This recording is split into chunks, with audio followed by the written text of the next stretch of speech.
you're one of our haters who are out there watching. I want to warn people about hypnoporn. We need to stay meta. Stop that. Need new tires? Like what? If Jim would shut up for a second. Oh, high fidelity. Okay, don't tell me to shut up. I'm not whining. I eat doggies. I eat doggies. Feels like a party. Stop that. It's a war. They have made it so that I cannot be celebrating July 4th. I don't care. I'm gonna lie, I'm not gonna pretend. I don't care. How do I think? That's what I think. I don't care. This is 6 Degrees of Stew. You don't need to stay meta, but I'm glad you're here. So how are you this evening, Steph? Not that I didn't just talk to you. right. We gotta make it look like they're like we didn't like talk right before. Like I didn't just see you at Bilderberg. I'm sorry. I mean iceberg. You're not supposed to tell people that. All right, let me post this real quick on I'm Blue trying Sky to Twitter. separate my Jewish space laser notes from my direct energy notes, which is kind of difficult. It's really, see, and you said you feel like you don't prepare. I did not re-look at Jewish space lasers because I was just Well, I doing had other to. stuff. I had Well, to you read wrote it that a article. weekend and write an article. Yeah. Oh, and if you want to share the article in here, I can get Yes, the I link. have it saved. It is ready Okay. to go for that too. Yep, I was all I was prepared very for that. excited because Anna Merlin retweeted Really? that. And I was like, oh, that's so cool. Oh, that's amazing. I didn't know that. Yeah, because you had let me preview it and I was waiting for you to post it and I didn't realize you had. So then I started sharing it around. I was like, oh, okay, it's out now. I can. I like articles like that. Like when he told me to do the article about the conspiracy card game, they were not going to make their Kickstarter. And then because of the article, they made their Kickstarter. Really? And the conspiracy card game is out. I have that was like, those are two instances where like, I know that an article I wrote like led to some help. You know? That's really cool. Oh, here's your article. There we go. While we wait for people to get here. And where is the chat? And I just keep thinking about Mike because, and here's the interesting thing, and this is the best way that I can put it. And I think it's kind of fitting right now with this. Mike discusses in the book how the Rothschilds have become figureheads. Yes. You know, for the conspiracy theorists, they're these, this evil cabal controlling the world. For other Jewish people throughout history, they have been someone to look up to because of all of the horrors in the history. And in a weird way, with these fires, Mike has become the Rothschild because a lot of people, a lot of people are looking at Paris Hilton and, I know a lot of people are saying shit about her. She's a vet. Okay. She's helping animals right now. So please. I know. I think she's doing amazing. With that. Yeah. And, but Mike has become this figurehead for like working class, but, upper middle class, but he's become a figurehead for these people who've lost their homes. Yeah. Just like the Rothschilds became this figurehead for others throughout history. So there's something so ironic and meta about that it, and it was very weird for Mike to refer in his latest article on his blog. He calls it the diaspora. Yeah. And it really is. So no, yeah. You're not. It really is. It is. While we're talking about Mike, he's been, and I'll share some of the links. Mike has been just out there, getting information out there, not only his story, but sharing, the conspiracies going around and debunking them. And he's just really been doing some good outreach, I guess you would say, to, you know, show people like I'm a real person, we are real people here, and these are conspiracy theories about them. So I did pull up his MSNBC interview, and I thought it was really good. Listen to it here. Oops, I think I did. There we go. This one requires a deep breath. Conspiracy theories about the California wildfires are spreading quickly online, fueled by prominent conservatives, including Donald Trump and Elon Musk. Yep. They're blaming everything from endangered fish to Democratic officials to diversity, equity, and inclusion homeless policies. people. So let's bring in Mike Rothschild, Unhoused. who tragically lost his home in the Eaton fire, but he's also a journalist and a conspiracy theory expert. He's the author of Jewish Space Lasers, The Rothschilds, and 200 Years of Conspiracy Theories. Mike, before we talk conspiracies, I want to talk about you and your experience. Still a smile on I'm his so, face. so That's sorry. Mike, I even though believe he's you going lost through your all of home. What is going on? Fucking legend. Well, we are in our fourth place that we have sheltered in. This will be our second different place that we've slept in. We're in the central coast of California. We got an alarm on our phones at about 3:25 in the morning on Wednesday that we needed to evacuate. And we packed up some things earlier just out of an abundance of caution. I could see the fire from my porch. It started as a glow off in the distance. I could see it moving across the mountains. And within a few hours, we were essentially packing up and driving away for our lives. And what do you know about your home? It's gone. It is a smoking crater.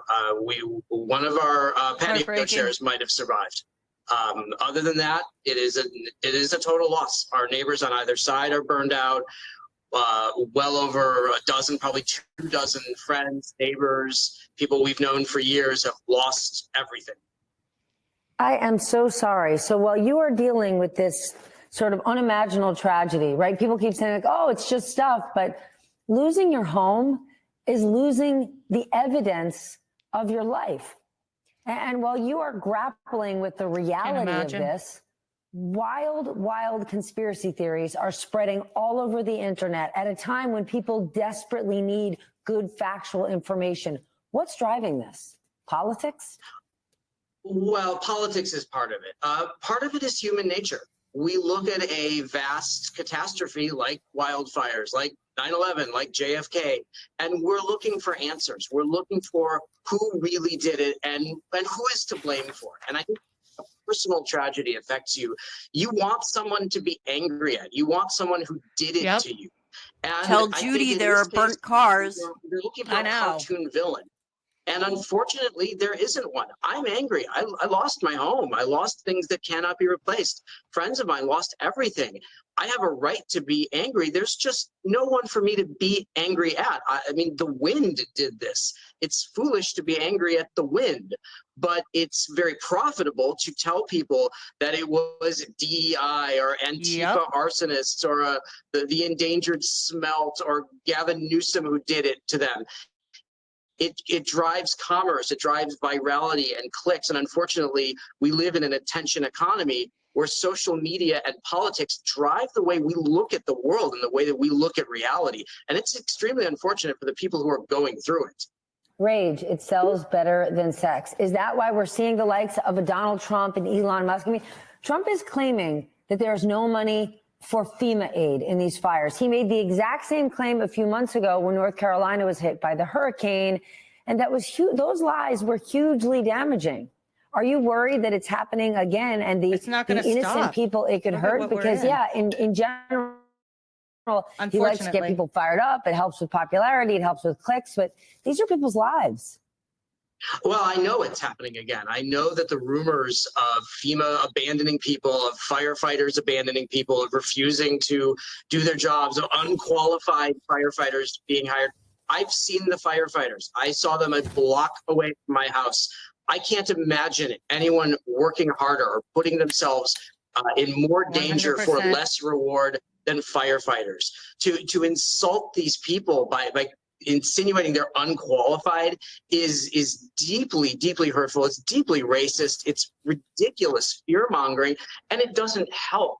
People are scared. People have no idea what to do next. I mean, the text chains with my friends of what do we do now? Who do we talk to? What is happening? I can't Conspiracy imagine. theories Like, my don't brain help would race. anybody. What do They I don't do? lend Like, a trying hand. to All they do is focus. cause chaos and fear, and they're hurting people. And it really, it has to stop. And unfortunately, it is only going to continue. Are we more vulnerable to conspiracy these days? Like, did something change in our society? You've been studying it for 200 years. Well, I haven't personally been studying it, but the Rothschild family, to whom I am unfortunately not related, has been the subject of all of this stuff for centuries. We've always been conspiratorial, going back to the Great Fire of Rome. But we now have the ability to log on to social media and see anything that we want to see, and have a fire hose, so to speak, of disinformation, of lies, of rumor being fired at us. And we believe the things that dovetail with what we already believe, with the biases that we already have, with the villains that we already hate in our hearts. We have influencers who are pounding us with these things, and they reinforce the beliefs that we already have. And they travel much faster with virtually no barrier to entry for anybody who wants to read them and for anybody who wants to create them. It's trivial now to go online, create a TikTok account or a Facebook account or an X account, and just start spreading nonsense. And Especially if with you do it monetization enough, and if you do it in a way that really hooks people and hits them at the right time in the right way, you can turn that into a career very quickly. And unfortunately, we are all vulnerable to the right piece of disinformation that hits us in the right way at the right time. And this is the right time for hundreds of thousands of people who are terrified right now that they're not going to have a place to live tomorrow. That was a really good interview he did. And Go ahead. it's just like when I listen to that, I listened to it while I was in the shower. I put my phone on this little shelf by the shower and I listened. And so I wasn't seeing the images. And my conspiracy brain spotted anomalies and you had to stop yourself, right? Well, no, I mean, I don't know how to quite describe it. It's really hard, but I still have the conspiracy brain, but I have control of it.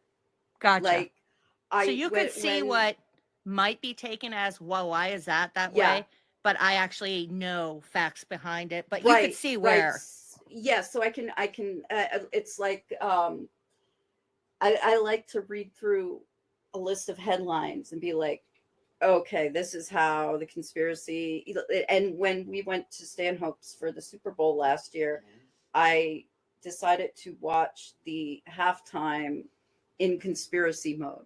So I was pointing out all the things that to get, like the clock and like the blinking messages and shit like that. But, you know, so I know you can look at those images of fire and be like, oh, it's fire.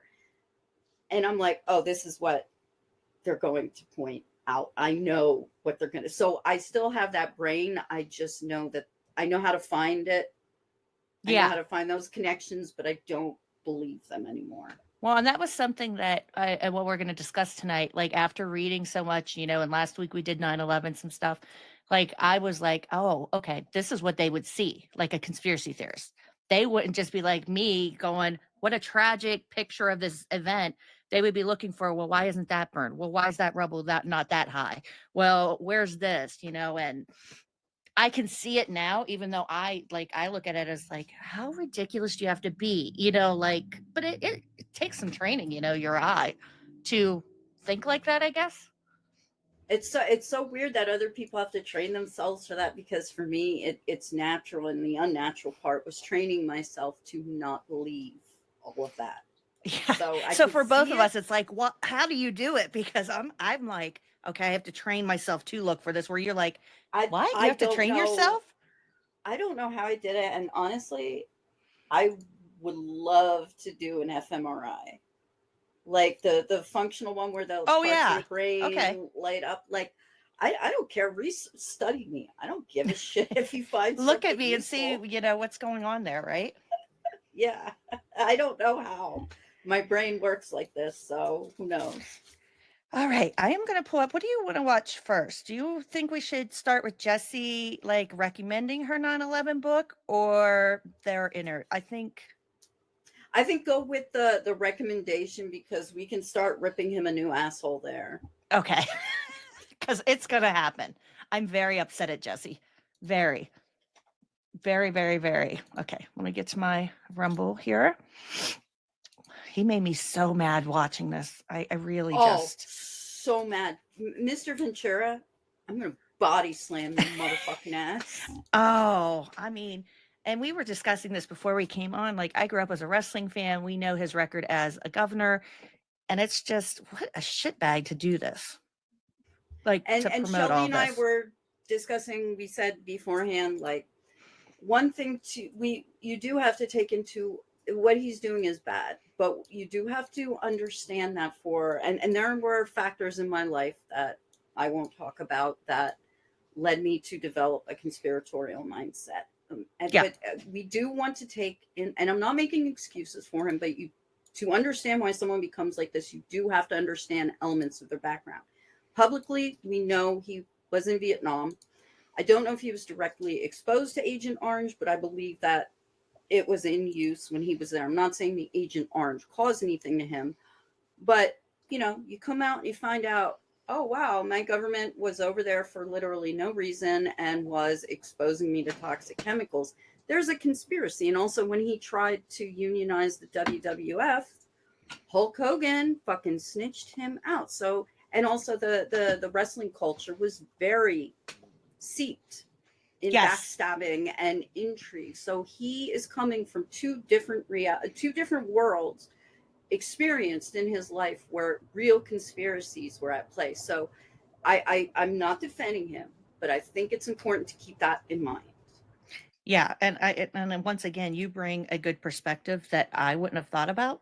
So I appreciate that because I'm just like 3 years ago, Osama bin Laden was killed. And the U.S. government holds this. And I just wanted to say how annoying and 90s era douchebag man band his like music is. His intro music's like no. I'm like, oh, so douche. I forgot to tell you, and we'll watch some clips of it because his stuff here. It depends on how long we talk, but I do plan on watching even if you have to go. The whole episode where he talks about the death rays. Guess who shows up in that episode? Not only his son, but Sean Stone. I was like, oh my God, they're everywhere. Like they've always been. Yes. Sean Stone shows up. Sean is full QAnon. I remember from one of the knowledge fights. Yes. He's like full QAnon. And let's just draw some lines on the wall while we're at it. Let's throw David Lynch in there. Yeah. Let's throw Billy Corgan in there. Michael Graves, the former singer of the Misfits, when they did their American Psycho album, which actually was a really good album. It is. And then I found, and then Michael Graves is now a Proud Boy. And Marilyn Manson, and they're all pals. They all it's so everywhere you look, you flip over a rock, and there's when those bugs all come out from underneath a moist rock. That's what I feel like. You turn over a rock, and they're just all there crawling out. Those little pill bugs, and then there's some centipedes. They're all under there. You mean red pill bugs? Yeah, red pill bugs. That's what I feel like. Okay. Anyway, go ahead. Let's watch Idiot. But I've never been satisfied with that explanation. Have you? It sucks. Today we launch a 4-part series on 9/11, starting with my Book of the Month pick.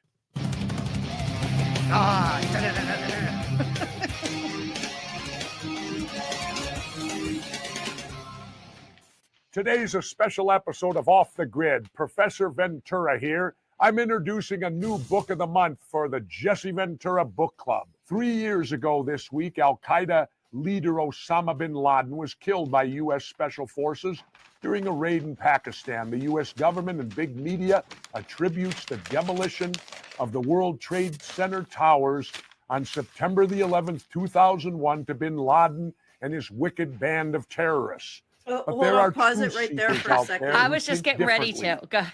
I had something. Go ahead, Steph. That image he just showed didn't look very justified to me. No, I saw a lot of big pieces of structural steel still remaining. And one thing that I think everyone needs to look at, there is an aerial debris map that you can look at that shows like little red circles of how far the debris field was for each collapse. And when you look at that, guess what? There is a half of this one overlapping circle is over top of building 7. So guess what? All you building 7 truthers, you know what you're looking at? You're looking at the undamaged side of the building. I just want to make this clear, okay? When you're watching your conspiracy documentaries, they're showing you only one side of the building, the undamaged side as it fell. They're not showing you the back. The entire back of that building was completely gone. So shut the fuck up. I remember you telling me that really, like, when you finally saw that angle, you were like, oh, like, because they never That's show why it they to don't anyone. show you. That's and another thing that they do, and I experienced this firsthand, in a lot of the truther videos, they will go right to building. And I just want to make this clear because building 7 still confuses a lot of people. So before we go further, I just want to make this No, clear. you're fine. Do it. Yeah. People need to know. They will play this clip. It's either audio or video. I've heard both of firefighters saying, "See that building, folks? That building's coming down." And they're like, they knew ahead of time that it was going to be controlled demolition. Guess what? That audio and video clip is longer. That video and audio clip begins with a loud groan and crack. And the firefighters turn behind them on the video at building 7. And you hear a guy say, "What was that?" And then the guy comes in and says, "That building's coming down." Without the crack, without that groaning sound, and without the "what was that?" They take that convenient piece. And when I first heard the whole audio, I screamed in anger because they took that away from you, the full picture of it, and you had that preconceived notion because they put that out there for you. So if you buy into 9/11 truth stuff, what you are buying into is people lying to you. The 9/11 truth movement, the majority of the people not the majority of people involved in it now are just hoaxers. But when it began, there were and look, I have no problem with people who want to scholarly examine 9/11. Or any of that. Even if you still want to look at the collapse, but you have to accept. And I went back and I watched all of the 9/11 footage I could find, and I watched it through that conspiracy lens. And I saw elements where, oh, this is what a conspiracy theorist would say is suspicious or something. Yeah. But I actually watched those videos looking for evidence that supported conspiracy theories, which is dangerous considering what I came out of. And I found none. I really, really looked. I found none. It's something. It's right. And Jesse is, and one thing that we're going to get into here is Jesse is going to talk about how good this book is, but he's going to introduce it by saying we all saw the planes go and no one's disputing that, which makes me believe that Jesse hasn't really read this book. I haven't read the whole thing, but the book's crazy. Not crazy. It's like it's crazy in like the way she presents everything. It's just this and that, and she takes testimony that's taken out of context from firefighters and first responders, and then there's this picture and that picture, and like it's just sourced really bad, and it's childish. It's very like okay, I create cute, like, I'm like, oh, Columbo syndrome for conspiracy theorists, or I also call it and another thingism. I'm making up cute words. I don't have a PhD. I'm not calling myself an expert on anything, so I can make up cute words. And if she was just going with dustification, that's really not a bad word. That doesn't bother me, but she makes so many silly, like childlike words. And you see when she's in, her smile, her smile. Mm-hmm. She's a child. And Quacks had said, like, oh, those pictures on the bookshelf behind her, sometimes self-published authors do that. I was like, I understand that, but with her taken in context with who Judy Wood is and how she presents herself, that is absolutely narcissism, because that I keep picking up on that from her. Yeah. That Hi, Taylor. She that she is very. Oh, hi, Nicole too. She's here too. She was. Oh yes. Hi, Nicole, and everybody else watching. But that this is what conspiracy theories will do to you. Look at what they did to Jesse Ventura, which makes me very upset.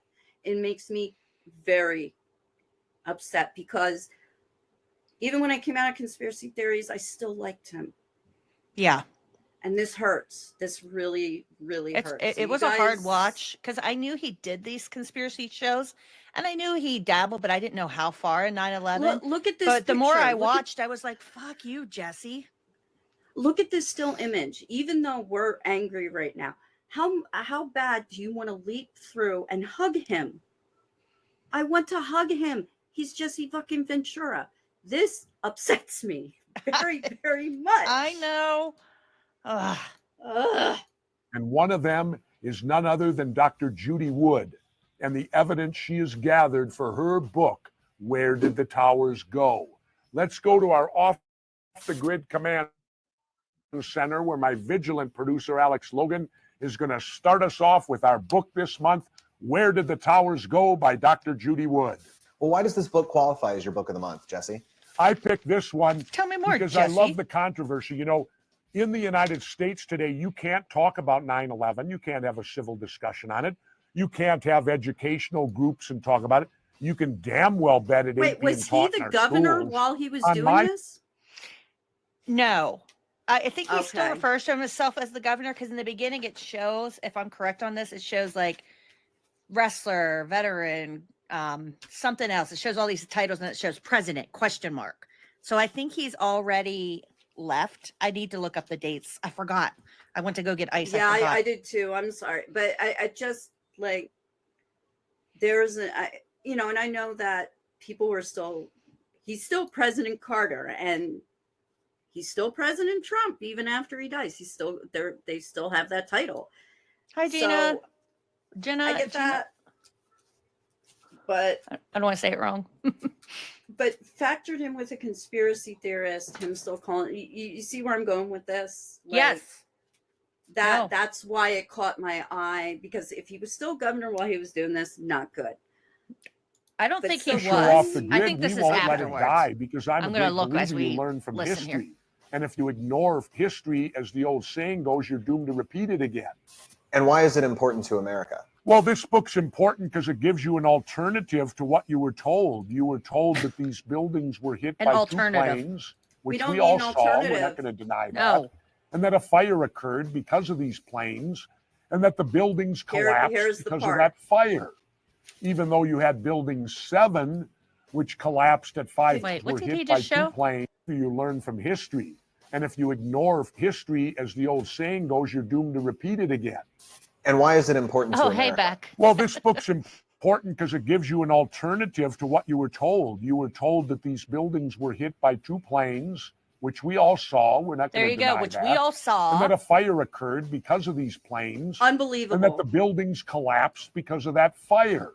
Can you pause Even though you had Building 7, which... See how mad he made us? We've only made it. And this is just him introducing the book. Okay, this is Santa's Workshop's here. Hey. Hello. What Jesse's doing right now, it's similar to the straw man argument of jet fuel can't melt steel beams. And I want this to be clear because there's confusion. He is using like a false equivalency. He is saying we were told that fires brought down those buildings. That is a simplistic straw man way, just like the jet fuel doesn't melt steel beams. No, it doesn't. It weakens it. See, you're overly simplifying. The buildings were not brought down by fire. That's what he's saying. That's what he's saying that they told us.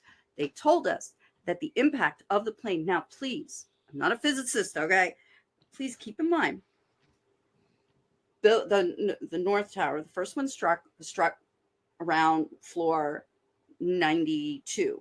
That was the cutoff to live or die. If you were a 92 above, you're dead. So, and that's why it collapsed later, because there was only about 20 stories of weight on top of it. South Tower had 40, and the South Tower, the catastrophic destruction that caused it to collapse quicker also saved a lot of lives. The way the plane angled caused horrific structural damage to the building, but it also, the way it went in, one of the stairs was saved. Yeah. You could have still, if you had been on the 100th floor of the South Tower, you could have made it down. A lot of people didn't realize that one of the stairways was still open. Yeah. It was. So it wasn't fires that brought down the building. What happened was the plane impacted each tower, different areas, but they all came in at a tip, with the wings angled.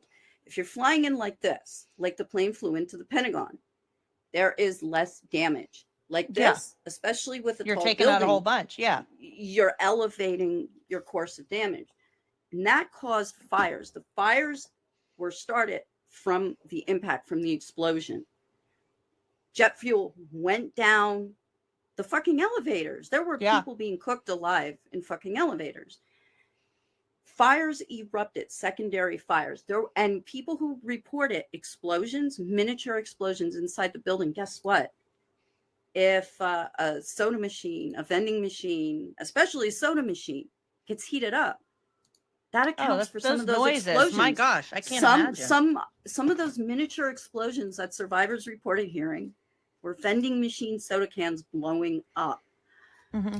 And we know they were there because people were looting. They were like breaking the soda machines to give drinks to firefighters. Yeah. And people were pouring soda on themselves to cool down and stuff. So these fires are spreading through elevator shafts. They're spreading and they're being fed with air because of the impact zone, and people had to break windows. Oh, yeah. The fires didn't cause buildings to collapse. The planes structurally damaged those buildings. The buildings would have likely remained standing if the plane impact had not caused a fire. Yeah. But the chance of that half of the building still falling off or tipping over could have been likely. Oh, absolutely. With or without the resulting fires, the damage to those buildings was catastrophic. The fires helped accelerate that destruction, the downward destruction. And and I recommend this for everyone. You can watch compilations of controlled demolition, and it's actually kind of soothing. It all happens at the bottom. The controlled demolition happens at the bottom, not at the top. Nope. And if you watch, you see in the South Tower right before it collapsed, you see what they call molten metal, which was probably pieces of the plane, aluminum that were melted and congealed, dripping out in the one corner. And that's when it happens. I appreciate your knowledge on this so much because I told you before, I took it for what it was. I believe, it happened. I didn't need to look into any theories. I was like, that's really tragic. These buildings came down the plains, This is how they get you with this straw man oversimplification. I don't know if this is specifically straw man, but it's very similar to the jet fuel thing. The planes, he's being overly simplistic I don't think he's a dumb man. He's not. He knows what he's doing. And when we watch the fuller episode, it's so frustrating because he knows exactly what he's doing. When he's like, well, physicist, you're smart. You have a master's, you have a bachelor's, you have a PhD.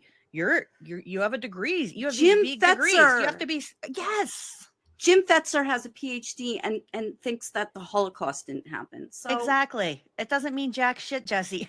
and it goes to prove that you don't have to be dumb to be a conspiracy theorist. And when she goes into talking about the seismic record, she compares it to the Seattle with but she's not an expert in that. That's not her area of expertise. So sit down and shut up about that. If you're going to try to be an expert. Yeah, it's like those clickbait ads that you always see that says like top cardiologist says to do this to empty your bowels every day. I'm sorry, you're a cardiologist. What the fuck does that have to do with my bowels? I'm not clicking on that. I know. All right. Collapsed at 5:20 that afternoon and was never struck by a plane, and it went down in 7 seconds. Quite peculiar. considering you that a think? That's what he's BBC saying to reporter everyone. reported on it collapsing 30 minutes before it did. Well, when did you first hear of this book and when did you read it? Well, I first heard of this book when I was on my own book tour up in the United States a couple years ago, receiving a lot of criticism because I had brought up that I don't believe what we were told on 9/11 is truthful. A guy walked up to me and dropped a card in front of me where you're signing the books, and the card said his name and he had retired from NASA. And he said to me, Governor, if you want to know what really happened. Oh, Steph, this is from 2013 when he did this. So he was already long gone out of the governorship, I believe. He did this in 2013. Okay. He only did it for Oh, a and little. Then it moved on to Aura TV, which was founded by Larry King.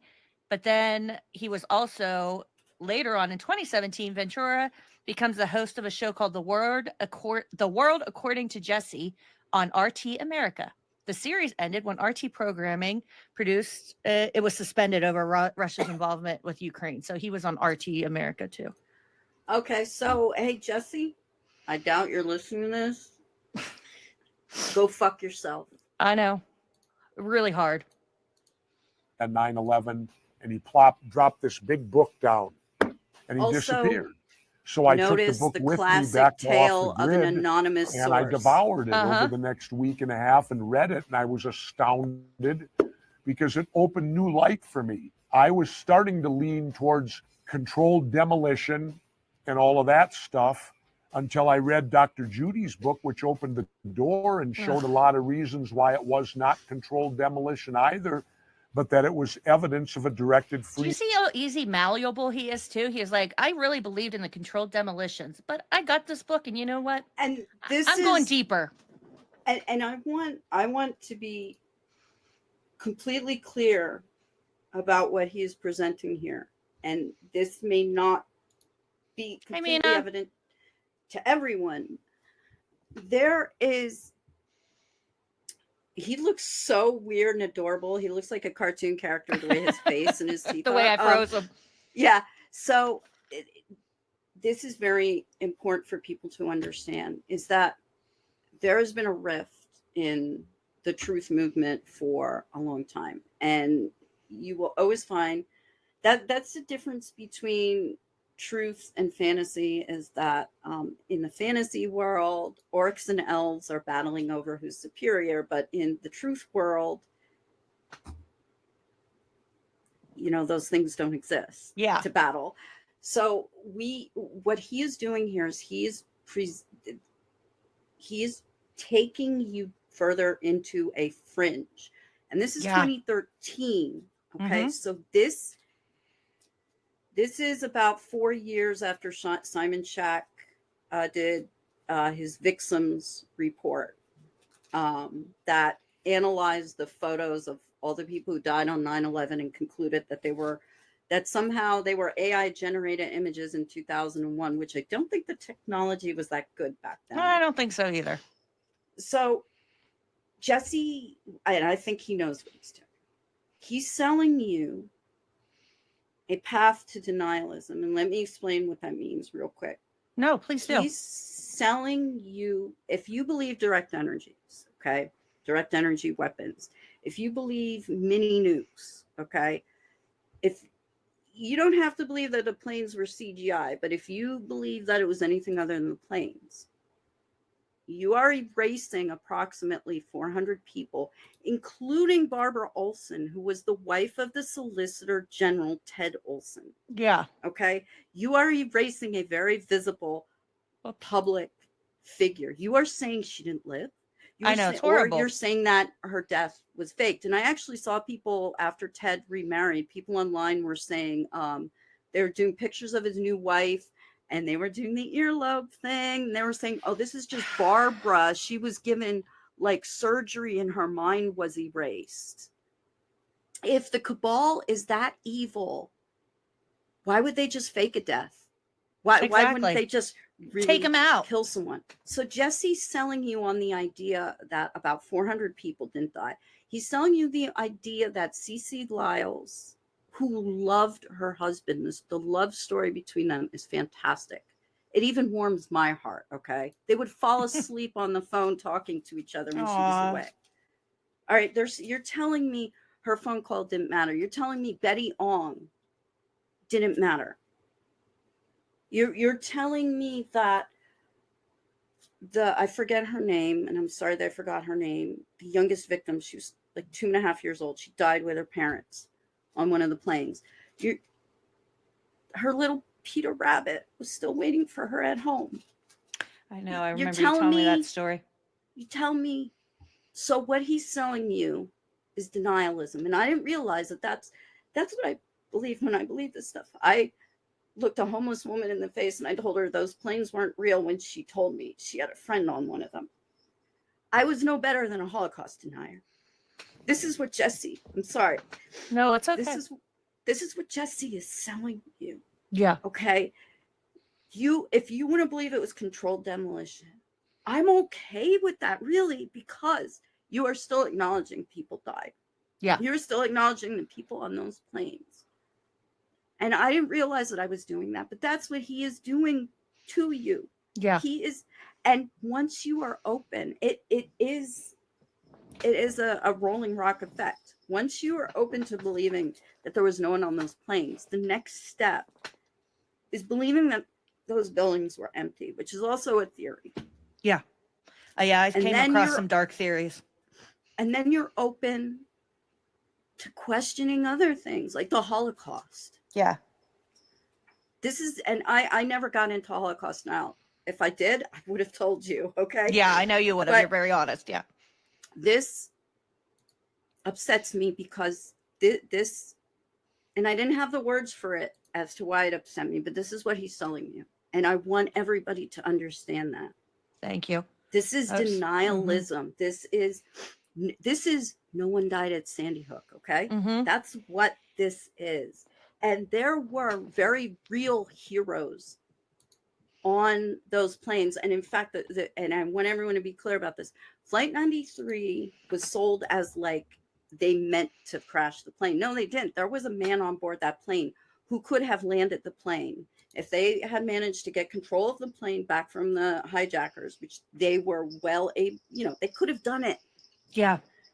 There was a man who they would have switched transponders back on. He would have talked to the ground. It would have been a bad landing, but he could have landed that plane.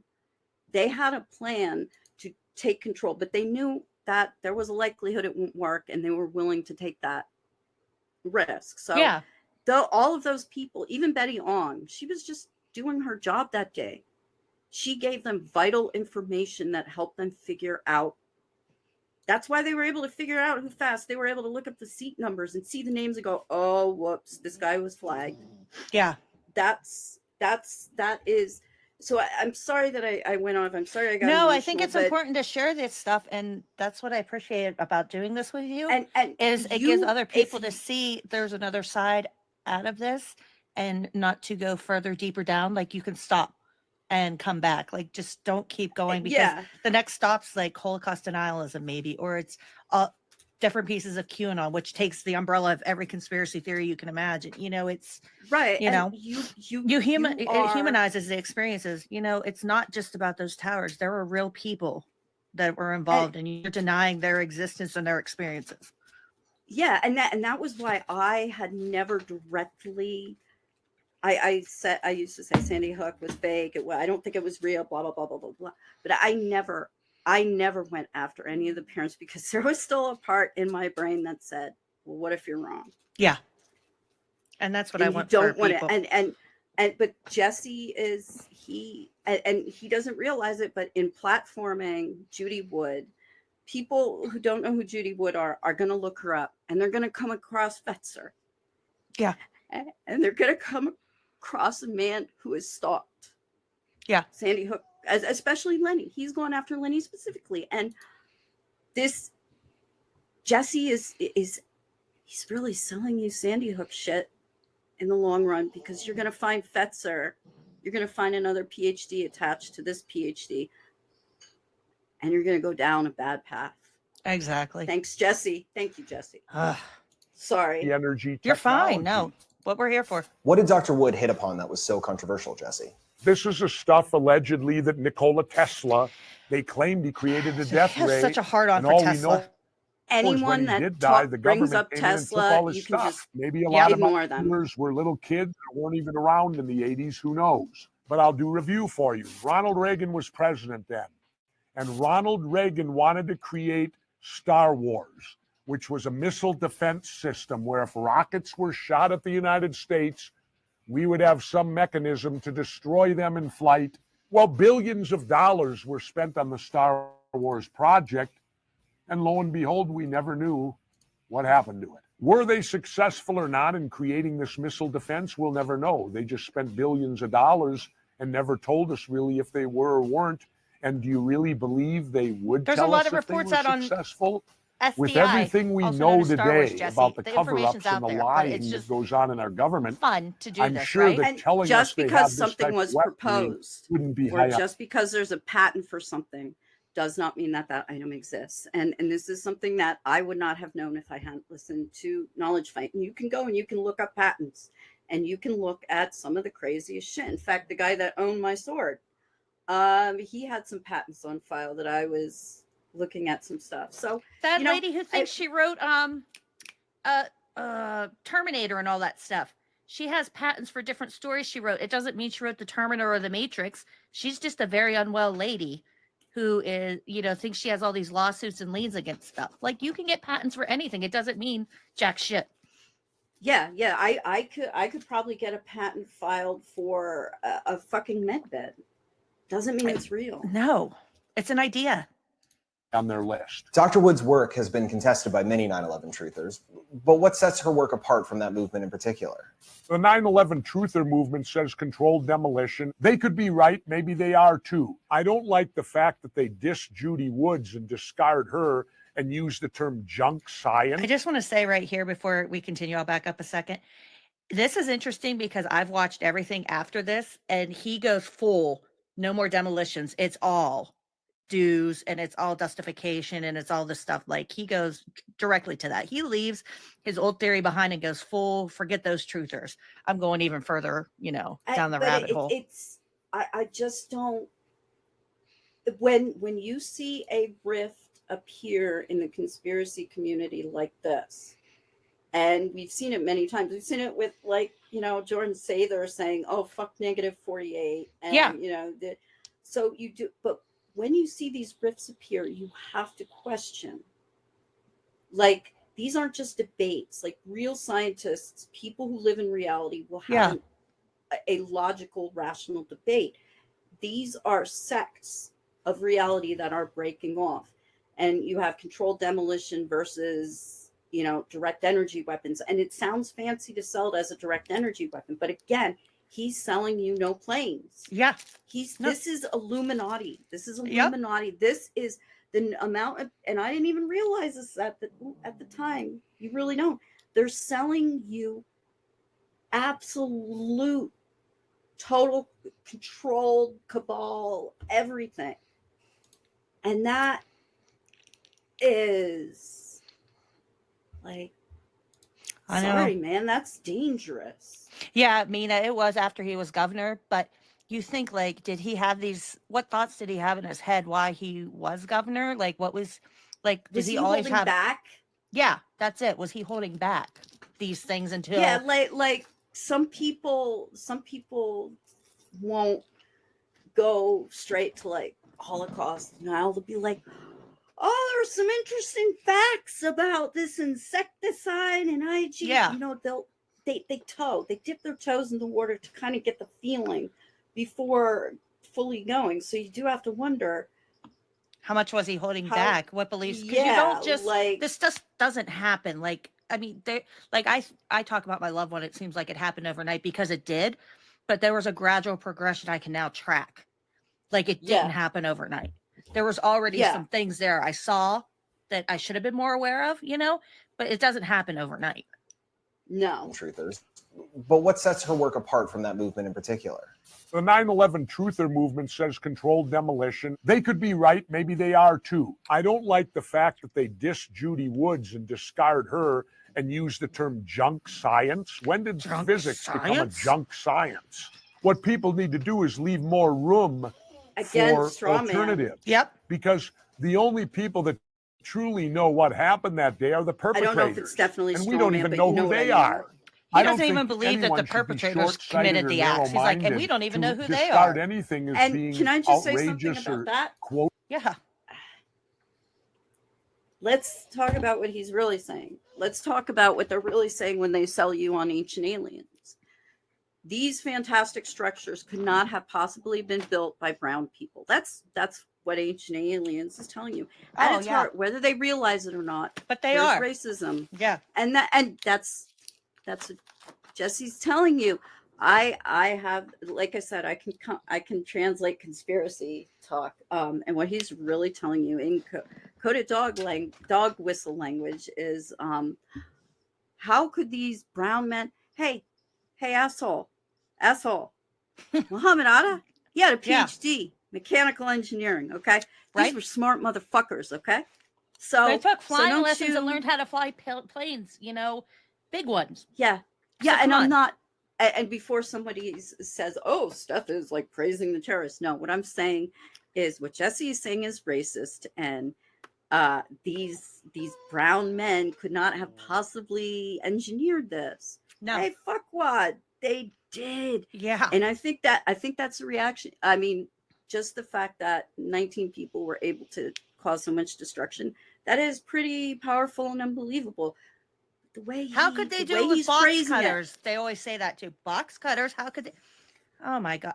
They're just so gross about everything. This is very racist, and this is the same argument that Ancient Aliens presents to you. How could these non-white people have possibly xenophobic pieces of shit? Oh, junk science. More on my book of the month pick right after the break.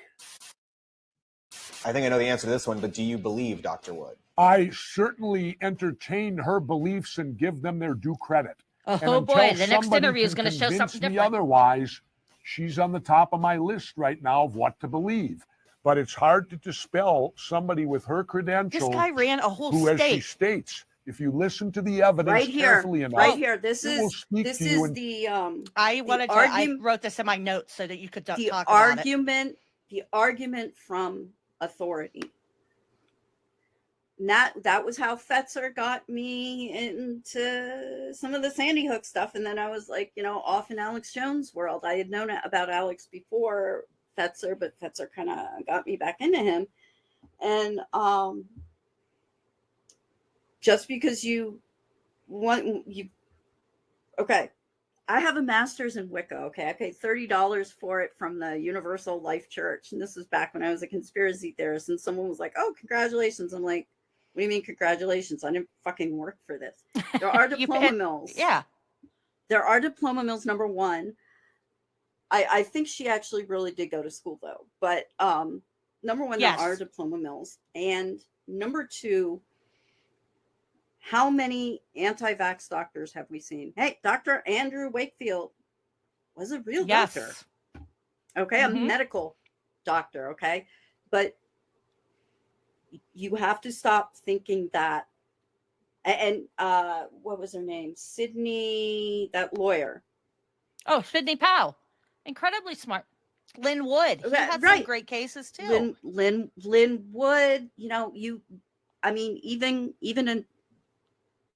even a shitty lawyer still has to be somewhat smart. Norm Pattis, so just because you have a fancy title, just because you did the work, just because you have a certificate or a degree in this day and age and throughout history does not. I mean, it doesn't mean jack shit. No. So you can't the argument. He's doing an argument from authority, which is the same argument that the Nazis used. Ugh. Tell you exactly what happened. If you don't know what happened, keep listening until you do. The evidence always tells the truth. Sorry to be petty. The key is not to allow yourself to be distracted. Aviator glasses that aren't shades. What the evidence I've never seen Empirical aviator evidence is the eyeglasses. truth that theory must mimic. Thank you for having the courage to look at the evidence. Now, Does she sound crazy to you? Yes. No, not at all. But I got to ask you, what would Smedley Butler make of Dr. Judy Wood's book, do you think, Governor? I looked up real quick. I'm just going to post a thing about Smedley I Butler. recognize that name from Knowledge Fight. He was a he was in the piece of shit, wasn't he? What if this is who they're talking about? I'm thinking so because he actually warns like the United States Congressional Committee that wealthy American industrialists were planning a coup d'etat to overthrow President Franklin Delano Roosevelt. So he's the business plot. Yes. Okay, that was the business plot, and that actually really did happen. There was a Behind the Bastards episode. Yes. So he has some real stuff, and then there's some controversy with him too. But I think conspiracy theorists see him as the champion because this is the one guy who was like telling truth to power, and there was a so they cite him a lot. Well, I mean, there's a Serpico everywhere, I mean, I know. there is a good person. I think you give it a fair read. I don't think he'd discard it, Smedley Butler, and say it's full of crap. An intelligent man who would not shut the door on anything until he had absolutely researched it before he'd make an opinion. Heidi does rock the aviator glasses. I forgot. Betty Dangerous from the Stew Crew. She wears the glass aviators. Ugh. Well, that makes sense. From the people. Your fans had a lot to say when we told them we were covering Dr. Wood's book on the show. Josiah on Facebook writes, this whole 9/11 reeks of cover-up and cloak and dagger. There's too much evidence and questions for it not to be. I refuse to believe a handful of Muslims armed with box cutters did this. I would concur.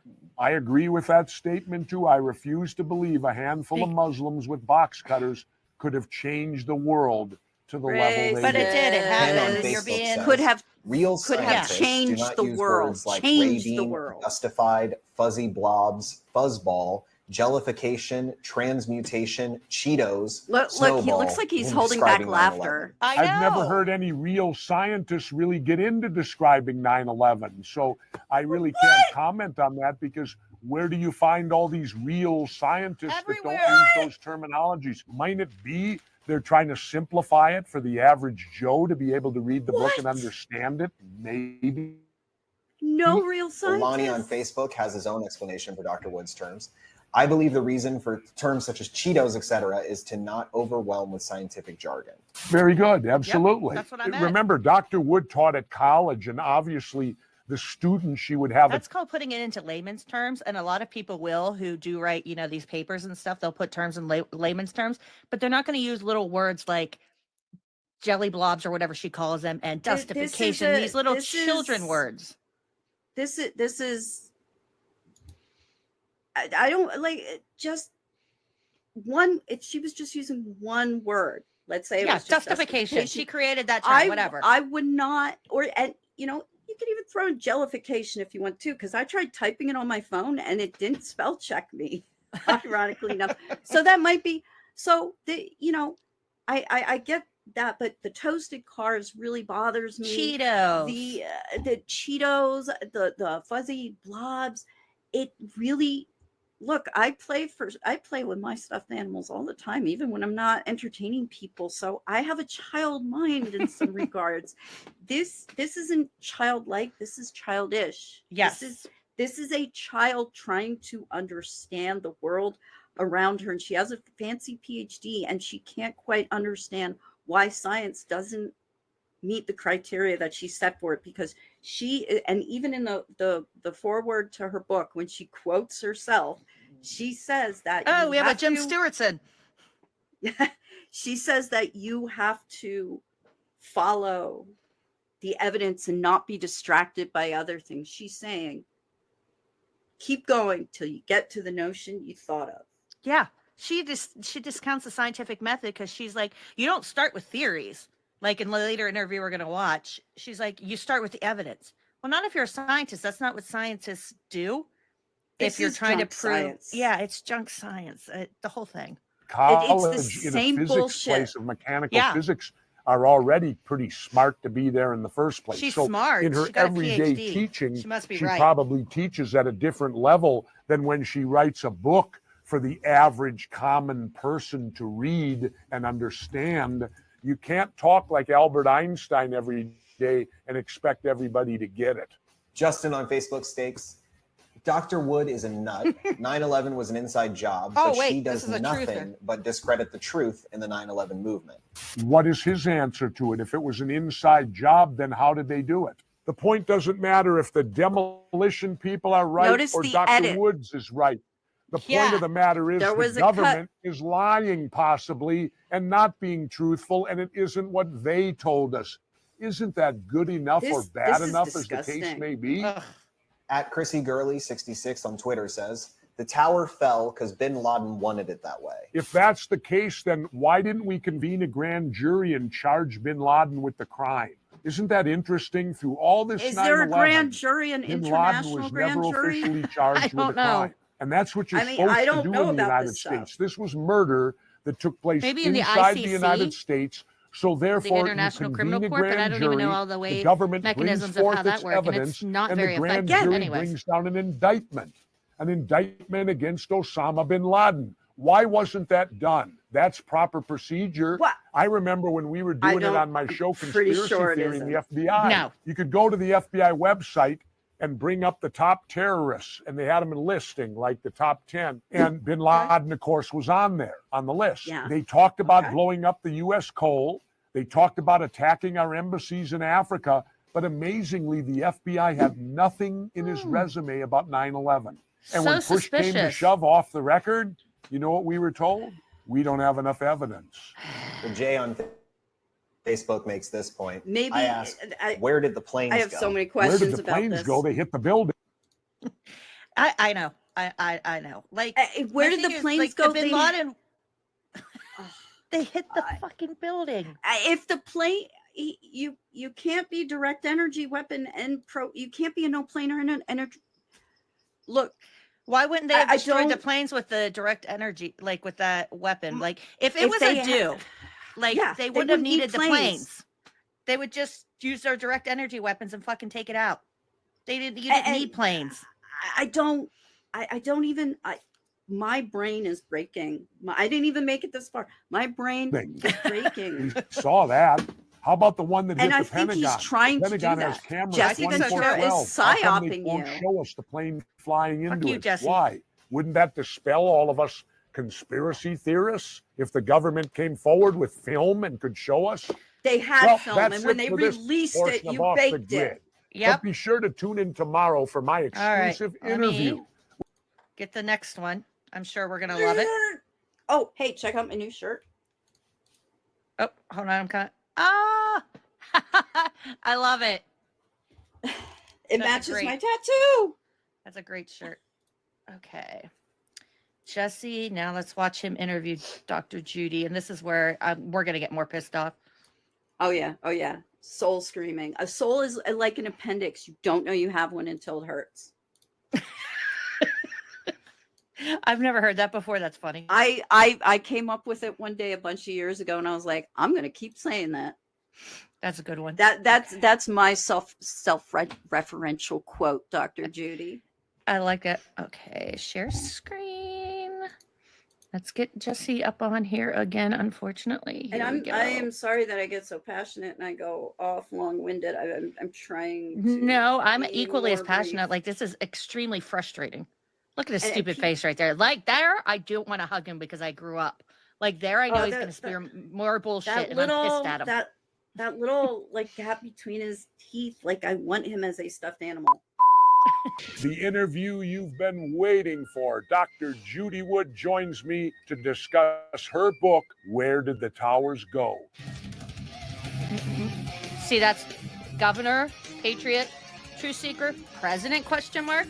So he must have toyed with the idea. She's a former professor of mechanical engineering who left Clemson University to research the destruction of the World Trade Center towers. Her book, Where Did the Towers Go? I get the impression she was is pushed the out for evidence being of too her crazy. forensic investigation on what Uh-huh. physically happened to the towers. In 2007, she Oh. used her research to file a federal Does lawsuit he mention against the Hutchison? I have Hutchinson. I did pull up stuff on Hutchinson in case he I don't think he gets mentioned in here. I think it's mentioned in the longer It's episode. early in the book. It's right Yeah. in the start of the book. They go into it, But and he goes and sees Hutchinson in that episode that I have. He actually goes and visits him, and he like shows him his stuff and his death ray weapon he has on top of a camper, and it's fucking insane. it's all bullshit. It is. He faked his video. It's and a lot of the pro Hutchison people, guess who they're also like cool with? Geller. Of course they would be. And if you remember, and you should all watch the documentary about the amazing Randy and his decades-long battle against Uri Geller. It was brilliant. I've seen that. The contractors of the National Institute of Standards and Technology, NIST, accusing them of science fraud in their official report on 9/11. I welcome. Didn't he Dr. just say Judy that no Wood to real Off the scientists Grid. Welcome, investigated Judy. Thanks 9/11? for joining But he me just off the mentioned grid. them. Can I just say I already hate her face, and it just started because she smiles this entire time, and she's giddy like a little kid that Santa Claus is like around the Yep. corner. She's gonna sit on his lap and tell him Yes. what she wants for Christmas. And I saw a video of her giving some kind of presentation, and she's using pictures of the fallers, and she's pointing at them, and she's like, "Oh, these pixels are about to have an unfortunate day." I'm oh like, my bitch, god. bitch. That's probably why really? people were fucking because she said, well, I'm gonna let her tell her story. Okay. Well, thank you so very much for having me. So smug. Before we go I into know. the book, Dr. Wood, I want to go into you a little bit. Okay, you graduated from face. high school. Ugh. Where did you go next, and what have you accomplished? I graduated with an undergraduate degree at Virginia Tech in civil engineering. Those are all copies of her And book, then, and the poster is worked the in book between cover. and went on to a master's degree in engineering mechanics, and then went on to a PhD in materials engineering. She could have like a couple Does this copies of all her fall book under and then like physics, some what other you would books learn in around high it, school in like physics, a great research, deal? because she did Yes, research right for the book. physics What did you and read? You know, Also looking at materials characterization, finding a new material and identifying what all of its traits are. And now, and so you obviously, like I said, you have a BS, an MS, a She has PhD. a BS, all right. You know what you're talking about when it's in your field, correct? And yes, and taught the course, and taught the graduate Okay. courses in it. can I just say, and this is not taking away, like my son, he's at UNC right now, and he's getting his master's and PhD. He'll have his master's after this semester. He's finished it, but he was being trained to be a TA, and he's going to be teaching graduate courses and helping out like as soon as he has his master's. Like he doesn't even have his PhD. They let a lot of people teach those courses. You can be adjunct professors. You can like that's not a special accomplishment either. Like, yeah, it's great to be a professor, but there are a lot of different angles and ways to get in and do that. Like it's not a superpower. I've spoken for classes. I've had like professors like, "Hey, can you give a thing for my-" Yeah. I don't have a degree. Yeah. It's not a superpower. Right. You've taught graduate courses, so your credentials Oh, are her there. smugness. Judy, in your opinion, what the hell happened on 9/11? That's exactly what she looks Well, like, you need to Steph. start with the evidence. You don't start with a theory. That's a big mistake that many people make. Because, as I say, if you want to know That's how not tall the somebody is, you scientific begin with method. a measuring tape, not a theory. And also, you don't take theories to court. You take evidence. And to here's court. the thing: What I discovered real was that scientists don't need to give you a thesis argument about evidence. A real scientist presenting a real scientific endeavor, theory, idea, or postulation. I know. I just don't. the buildings Oh. did not burn up, nor did they slam to the ground. But She's most of them insisting turned into too dust much. in midair. Uh-huh. That is remarkable, because we've never seen something like that happen before. But we know they turned into dust And in these midair. dust Most pictures, of them did. Not every speck, It's- but the majority of the that buildings. is a still And there were frame. some- That is a still frame. Yeah. One in many of the series of the trajectory of the collapse. It's just like the falling man image that they published was the one where he's poised. He has his legs bent. He looks calm and accepting. There were many, many, many other photos in that series of him flailing helplessly in the air, but they chose the one that looked the most dignified. Right here, she's doing the same thing, but in a bad way, and she's look, this is just one image, and it does look dustified based on that one single It's a lot of fucking dust. Okay, yeah. And? 7 buildings, not just 3. There were 7 buildings. Because if they had slammed to the ground, you'd see a pile of rubble left over. That didn't happen. They just showed it. And if they slammed to the ground, lower Manhattan's underground would have been flooded because you would have ruptured the bathtub. Now that's a kind of dike that goes around. They were shoring up the bathtub because they were afraid the bathtub was going to break. Yeah, I was going to ask you about this bathtub stuff because I saw it a lot of the conspiracy sites, and I didn't really understand what they were going for. Like, it's a wall that keeps back the Hudson. Okay. It's like it's kind of like, you know, like a retaining wall sort of, but for water. And you can see part of the original bathtub in the museum, and the host even tells you that's actual water that does seep through some of the little like nodules occasionally, and you see rust there. So there's no doubt in your mind that there is, you know, that it was touched by water. There was some, I'm not sure if there was an absolute total flood, but there was some, I know that was one of the biggest concerns was the bathtub. Yeah. And if I'm pretty sure the bathtub held, but there was some damage, but it held. Here's the thing. There was some water leakage. There was some water damage, obviously, but it did hold because it did what it was supposed to do. Just like the World Trade Centers did what they were intended to do. They were intended to withstand an impact from the biggest plane when they were built in the 70s. Yes. Okay. And I think people forget that all the time. They could have possibly survived had it been that type of plane, but it wasn't that type of plane. And nobody ever foresaw that the plane would be carrying cross-country fuel. Yeah, exactly. Okay, that's why they chose flights going to LA. But that is the bathtub, and you can see pictures of it in my 9/11. 500,000-ton building, slam them down onto a dike. You'd rupture Which that I'll dike. post. Do you have it in your? I copied your tiny URL. Are the pictures in there, or do you need to send it to me again? I can send it to you again, and I just want to point out how psychotic she looks. Like her eyes, how psychotic. I know. I'll send the link for the or the you can just post it down in the pictures. chat, and then Okay, I'll, yeah. Thanks. Because I think your pictures are really good, and you do have one with the bathtub. I remember you showing me where you took a picture, and they show you the water still leaking in there, like the wall there. That didn't happen. Also, if you slammed them to the ground, the seismic signals would have reflected that. Like you hit a rock with a hammer, it would ring like She a has tuning back. fork.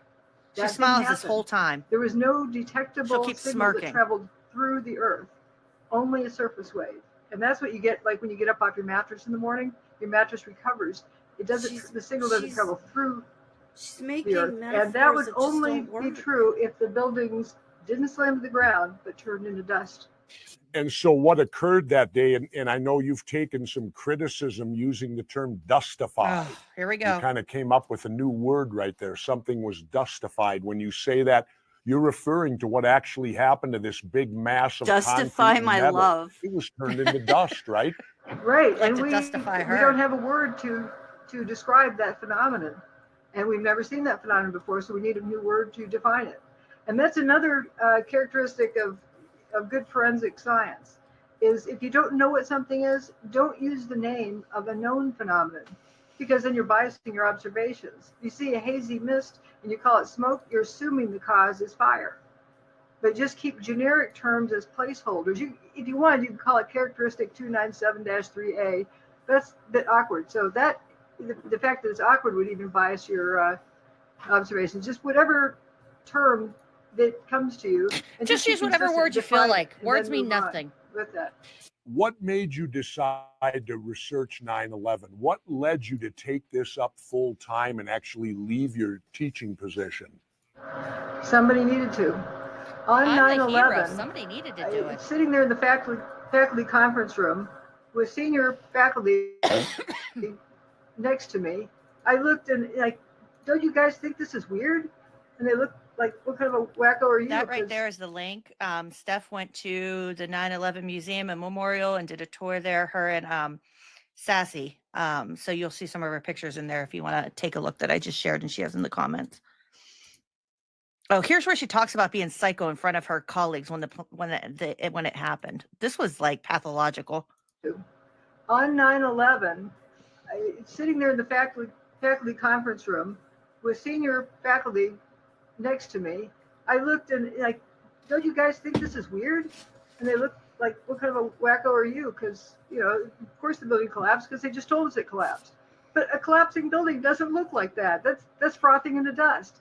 And that fascinated me, and I learned immediately you weren't allowed to talk about it. So it's probably like because you were smirking like a maniac. And okay, the grown-ups are going to take care of it. Probably but because it came you to a made point where it people was clear the grown-ups uncomfortable. weren't going to take care of it. And that's when That I was realized not the day whose to job say it was is an to take inside care of job, it? even though This I is was our one of the world. people This is who our said country. It's our job, every one of us. And I knew that if I didn't do it, nobody else would. Motivation-wise, do you favor one political party over the other? Are you neutral, independent? Where politically does Dr. Judy Wood stand? I think that political parties are like two different jerseys of the same team: the home jersey and the away jersey. And this is squabbling back and forth, and that distracts. This is also an argument used by Alex Jones and David Icke. But Alex Jones used to say, "I'm above the left-right paradigm," and he still tries to kind of talk about like unity stuff. And David Icke calls it the opposames. Again, here's where these conspiracy theorists like to make up these words, and honestly, it's not that bad of a word. That one's not as bad as these baby words she uses. But it is. This is another common trait with conspiracy theorists, where they want to insist that they are not right and they are not left, because they know that that is able to pull people in. And maybe they truly think they're not right. Maybe they truly think that they're not left. I thought that I was like, you know, a liberal conspiracy theorist back when I knew I was a conspiracy theorist, you know? Yeah. And, but I realized that the more time you spend, and we've seen this with the stews, you will go right. Even if you're focusing on left issues, you will go right, because the trajectory of conspiracy theories always leads you. It pulls, to the right wing, and it is a psyop, and so you know, but this whole thing of I'm not left, I'm not right. This is something that is presented throughout history with conspiracy theorists in order to appeal to a wider audience, and it also makes them seem more sane, because it does. It's sane washing it. Yeah. She's trying to, and that's what David Icke does, and that's how he's able to hook people in, because this sounds like right-wing bullshit. But he's talking about peace and love, and that appeals to me. It's a trick. And whether these people know it or not, I'm sure Alex and Icke are fully aware when they do it. I don't know 100%. I don't know if Judy is. I'm pretty sure. I don't think Jesse she is aware. Yeah, she's very childlike. So I don't know how much awareness she has. She is a child. She is a child, and it's very frightening. But hey, Doogie Howser got his MD when he was young. So. He did. And this business of sides, like this recent thing that's come up in Nevada, why doesn't somebody just sit down and say, what's the problem? Once we define the problem, then we can solve it. Instead, it's like, let's draw this line and start fighting. Whoever's on the other side, fight. And you don't solve anything. You took time. This book is tremendous. I've read it. What's your response to people who like chalk up all your work and call what you do junk science? Because haven't the truthers labeled you that? Yes, they have. And I have to ask, why are they interested in determining what happened? They call for a new investigation. Here it is. If it's something's wrong with it, why don't she's like, it's my investigation. They wanted one. I did it. Why don't y'all like it? Like, I'm the end all and be all. Because even some of I mean, look, let's be honest. There is a wave, a spectrum of conspiratorial belief, and on the low end of the spectrum is controlled demolition. Yeah. And at the time that, and I do have the name of the first person to post online that it was controlled demolition. Was it over in Europe? David Rost Check. I'll type it. He was the first person to post. Because when I was reading about this stuff, I was fascinated to learn that the conspiracy theories really started over in other countries, but not ours. Like, we were still pretty, things were like calm, people weren't really doing a lot of that. And there was some big literature and books that took off over there and articles, but it never hit the US. And then we just had this explosion when we went to war in Iraq. And that's kind of where the conspiracy theories really started steamrolling. Well, I mean, I forget where I read that. What's wrong with it? No one has refuted anything in my book. Not only that, where do they No come one up has with junk refuted. science when you're a physicist? Okay, here. That's bullshit, here because I again. have a whole breakdown. She's such a liar. Oh, go ahead. And also, the one website I found, it's apparently a conspiracy website, and because they're using quotes from Simon's Clues Forum to look. I don't even understand all the intricacies involved of who likes her and who doesn't, because it seems to be shifting. But here's the thing. Less fringe is controlled demolition, okay? Yeah. And you can have a talk with those people. You can have a conversation with a controlled demolition person, because they're still existing in a reality where the buildings were real, where people died, and where there were planes. They're still living in that world, the majority of them, okay? Yeah. And when Dr. Stephen Jones started 9/11 Scholars for Truth, I think he really did have an earnest curiosity. Mm-hmm. I think he really was concerned when he found nanothermite particles in some of the dust. But here's the problem. Those nanothermite particles that he found in the dust near the World Trade Center, we have no chain of custody for. No. We don't know where they were taken from. We don't know who had them. We don't know how long they were at that spot before they were. Yeah. Those are all things. I've read police reports where they detail every minute of the investigation and shit. And so we don't have that. And they also said that the particles that he thought were nanothermite are also commonly found in paint. I remember reading that. Yeah. Was in abundance. But I do think that when Stephen Jones began, and I think Richard Gage too, possibly, I think they did have a scholarly determination. And I applaud then it that. just went off. And I think it was important for people to do some of this questioning, because we had a lot of questions. And that I have no problem with that, but where it led. Yeah. Where nobody, like, when you open the floodgates, water is going to come in. When you damage the bathtub, there's going to be flooding. And but this is, you can't think, it's just like MUFON. Like, a lot of the people that started MUFON were serious. They were serious. They were lone gunmen, Fox Mulder, serious. They were a little kooky, but they were serious. Yeah. And the good UFO intentions. movement got infiltrated by wackos who only saw spaceships. Yeah. And that's what happened with the 9/11 Truth Movement. And then you got this rift, and planers, no planers, controlled demolition. And what it all comes down to, it's not about the truth, it's about my truth. What is Very true for well me and said. what sells my book. And there's nothing. Jesse looks like he's taking a hard shit. I do. And she looks like she's enjoying watching. Yeah. Oh, screen grab that. Someone screen grab That's that. not junk science. That is science. And then we'll caption it, Judy Wood poop fetish. A forensic study on evidence. What do you base it on? Guesses?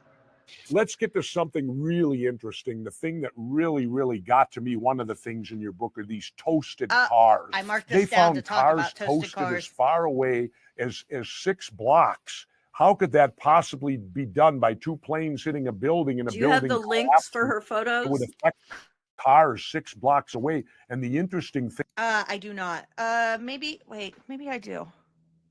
Do we want to share those? Like, I don't think we need to. We can just okay. discuss. I don't want to expose people to. Well, I because already study- shared her book, like, because I think Okay. while we're on here, but we share all the true stuff, but like we have the documentation behind what we research, and I think it's important. We're saying don't follow her, but if you want to see how crazy her research is or her work, look at how she writes. Look at how she's presenting this information, and then here are the facts. Here's the 9/11 Commission report. Here's this report. And Here's one that thing that I report. recommend for everyone, and I did this. Like I said, I've never been a Holocaust denier, but I decided to read some of Jim Fetzer's book.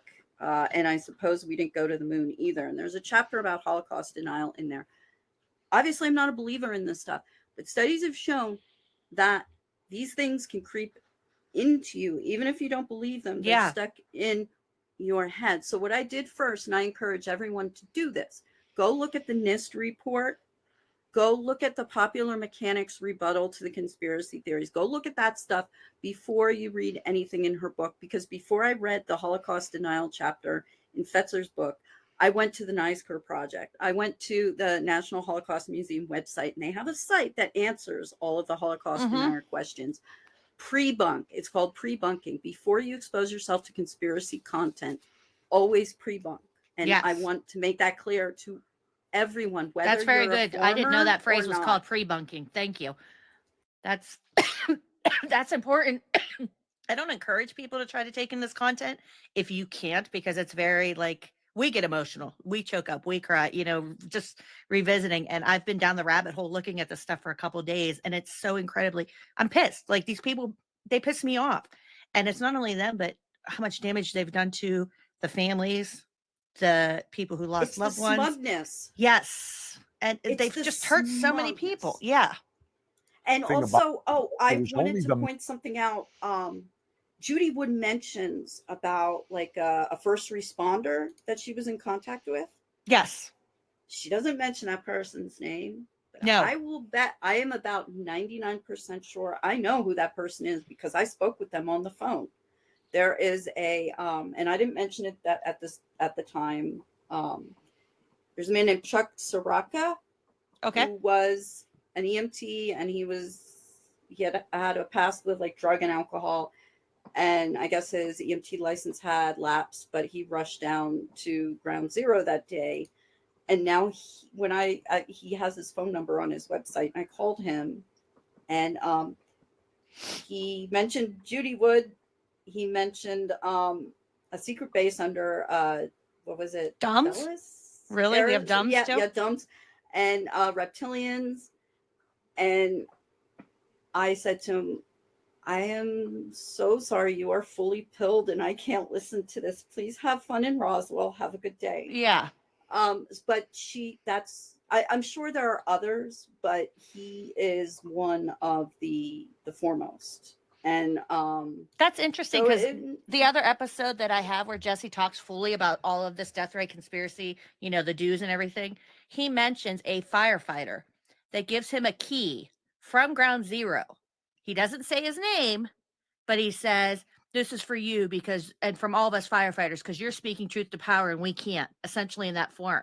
But Jesse doesn't say who, how much contact, and it's in his conspiracy show. So I'm curious if it is that same that same responder, because that would be he wasn't interesting. a firefighter. Chuck was like an EMT paramedic. Oh, okay. But there a firefighter in the aftermath, the direct, I don't know, when did he say that they gave him the key? How many years? I mean, these are, he doesn't say that, doesn't say when, he just mentioned these are people who are deeply traumatized in ways that you cannot imagine. So Yeah. Chuck becoming a conspiracy theorist, there was a man who survived Auschwitz who denied that anything bad happened there. I know about that case. It's a way to protect Mhm. yourself. Well, you have that father that denies the shooting at Parkland. At Parkland.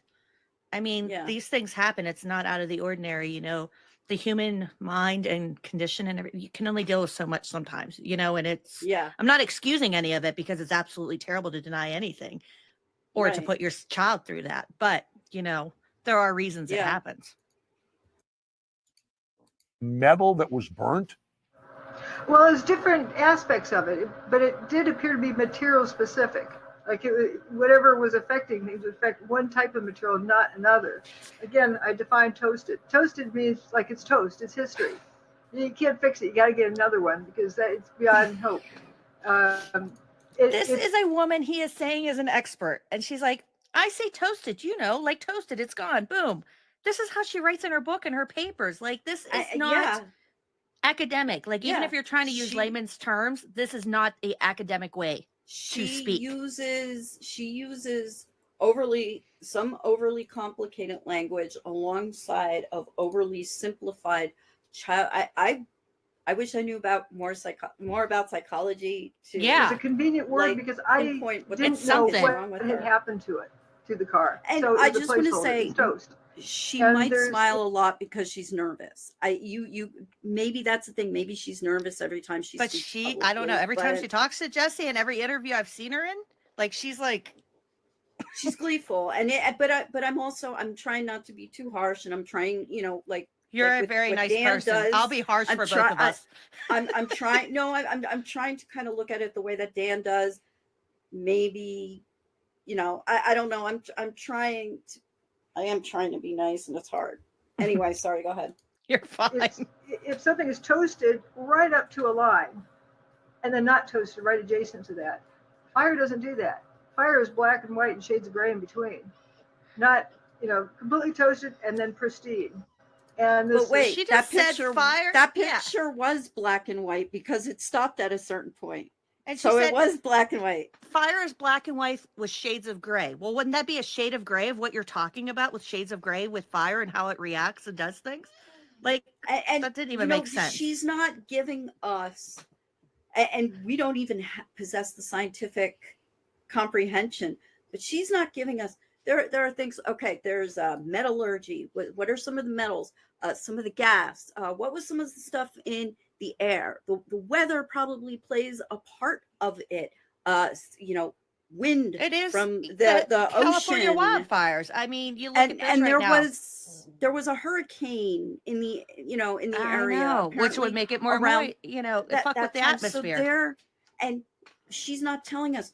Also, in the back of a police car, that's where you put the person who is in handcuffs. So I would imagine, I'm just imagining here, okay, and I'm not saying you're just theorizing that part of the car would probably be harder to burn because they are locked in there.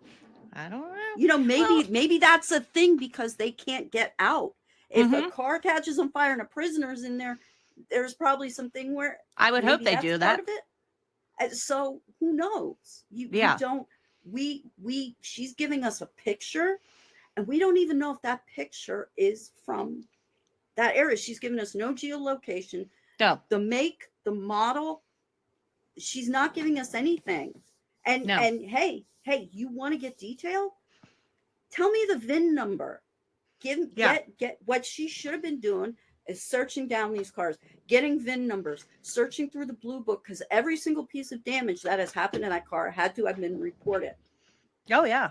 That's not what they want to do. That's not fun. You look at this picture. And I want to tell you, I know nothing about cars. Absolutely nothing. So, but that's what I'm able to say, hey, there's a lot of things she's not telling us. Yeah. And you see the pictures right now, and they're going along online, and we're kind of combining this with the wildfires because our friends are affected. Steven's out there at Cuevas, and Mike Rothschild lost his house, and we, the host from a QAA podcast, all of them too. So we're trying to link all this, but you see them showing photos of a green lawn or a palm tree still up, and then there's a palm tree on fire. What they don't tell you is that they had a lot of great rainy winters for the past 2 years. It was extremely dry. A lot of that foliage is dry, and palm trees retain a lot of fucking water.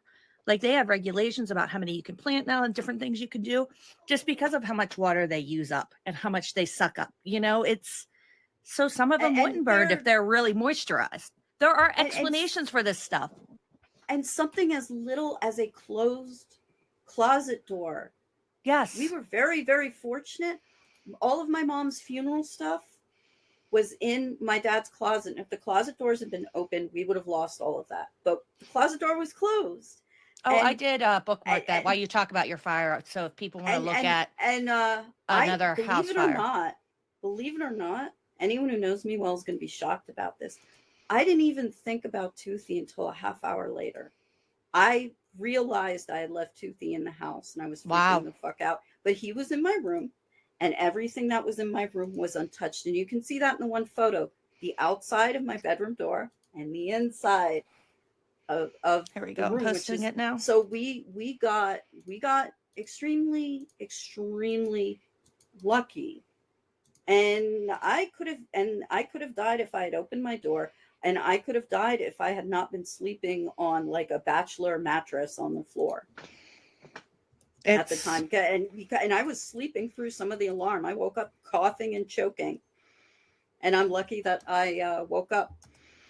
So these and there are other things that we don't think about because there's chemical compositions, and I'm not even qualified to say this. I'm just saying, like, there are variables we don't know when it comes to fire. We don't know what the chemical composition was.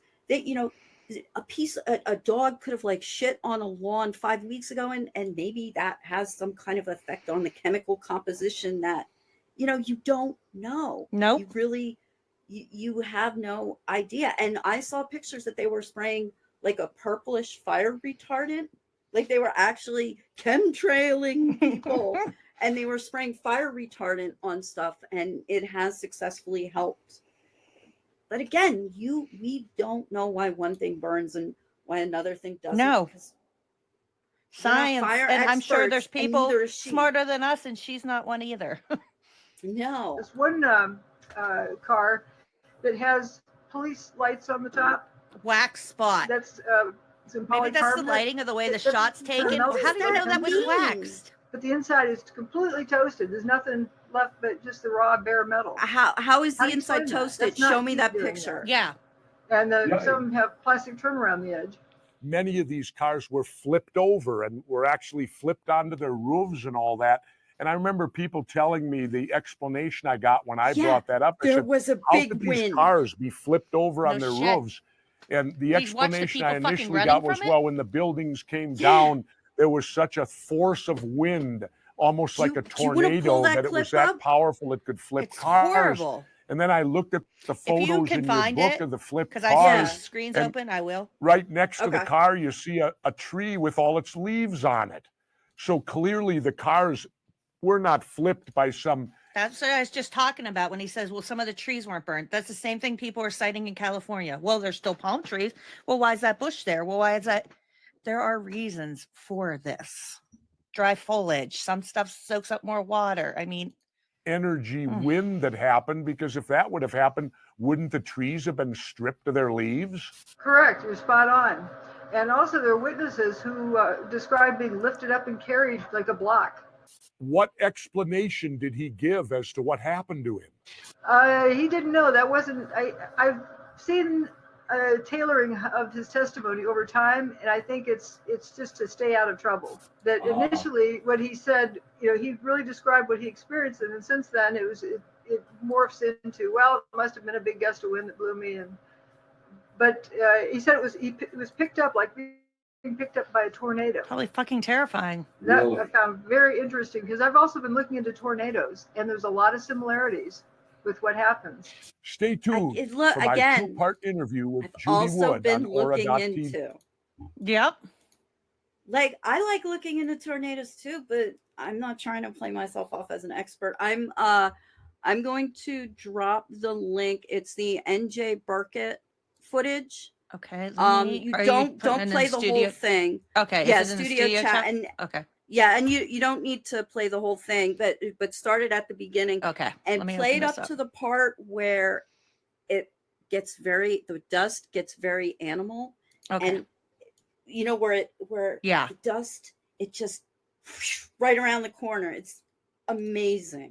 Let me stop sharing this and share. And this I'm not like gleefully like saying like, oh, this was so fantastic. No, it's showing. It's the power amazing. of nature. A disaster. The power of gravity. Yeah. Take two. Take 2 and 2, 1.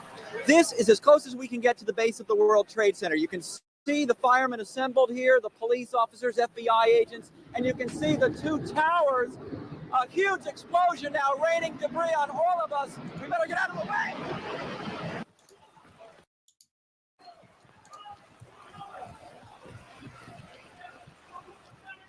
Your mic's off. I can't hear you. Your mic. Oh, I was just mouthing. Oh, okay. What he was saying because I have it kind of memorized. I was like, your mic's off. I can't hear you. No, I was just feeling the cloud.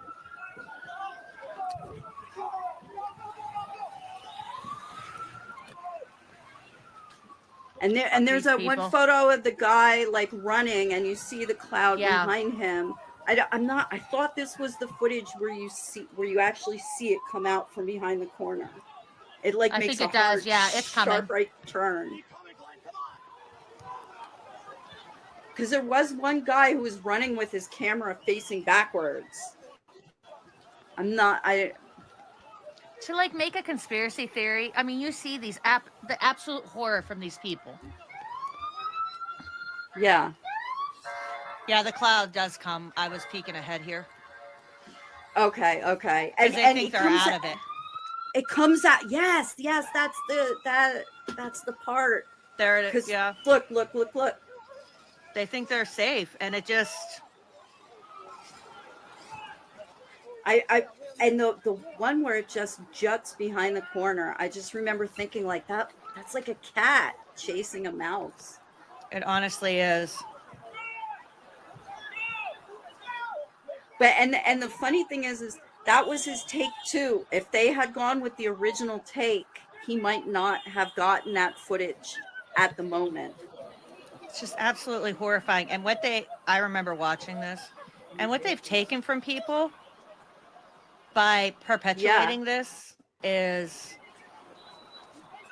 and I think it's right here. I think it's the bigger it comes around, maybe. No, I think we missed it because it was full force, and I might have given you the wrong video. I'm sorry.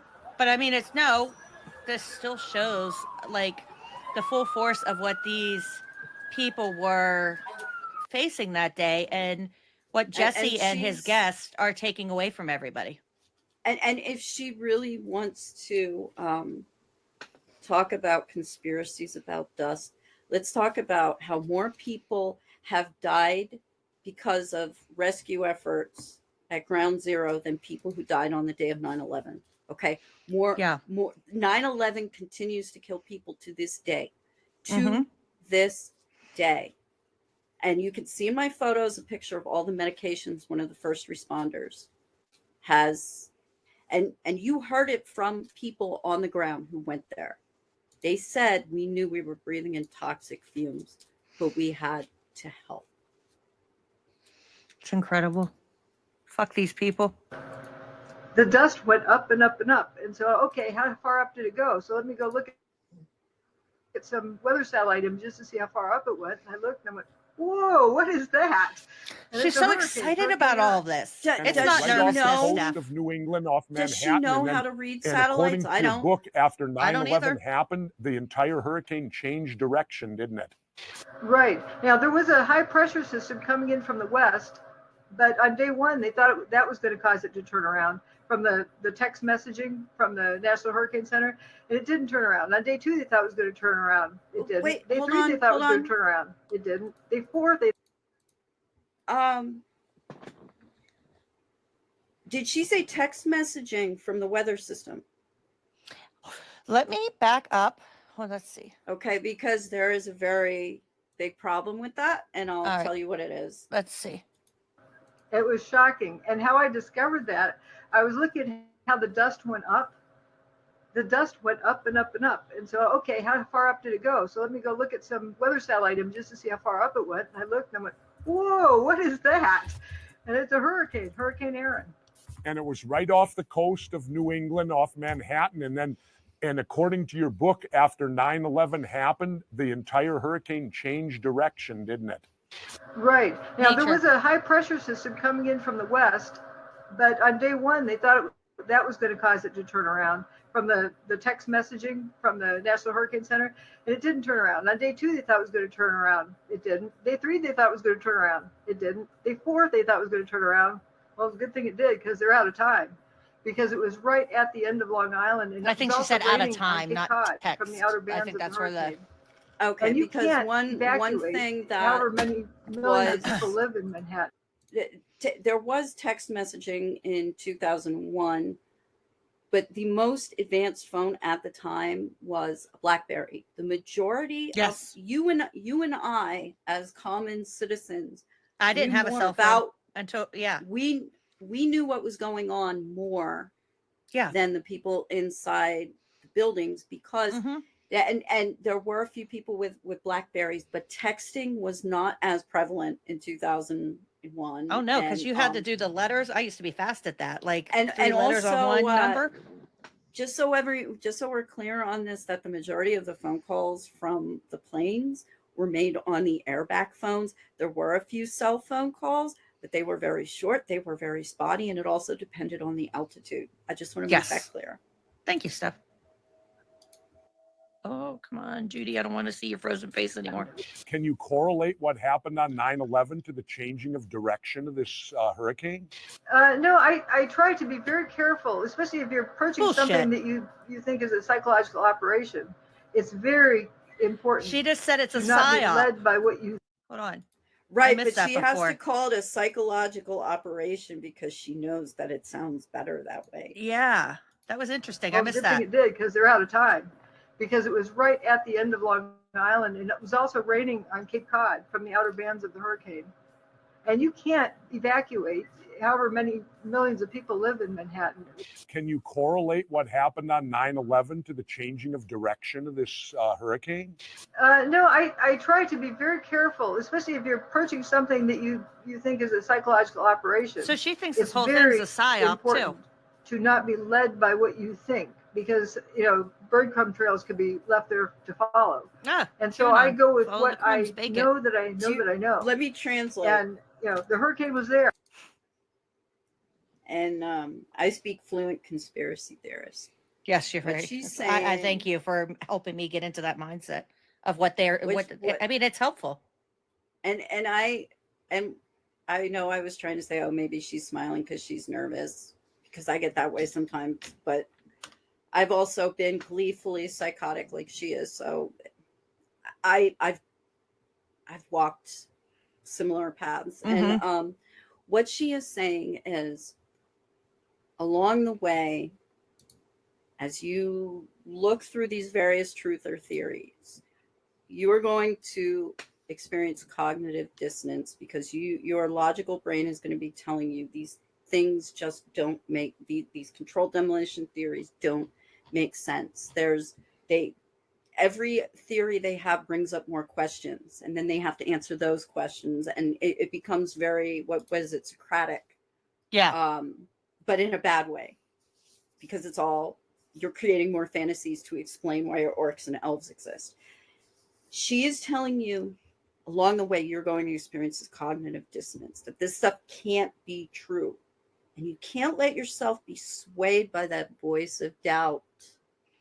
Don't let and I'm telling you this because when I used to type in 9/11 conspiracies into YouTube, because I didn't yet know about podcasts, because I'm really a stupid person. I didn't get into them for a while either. I heard a little voice in the back of my head telling me, type debunk, type debunk, type debunk.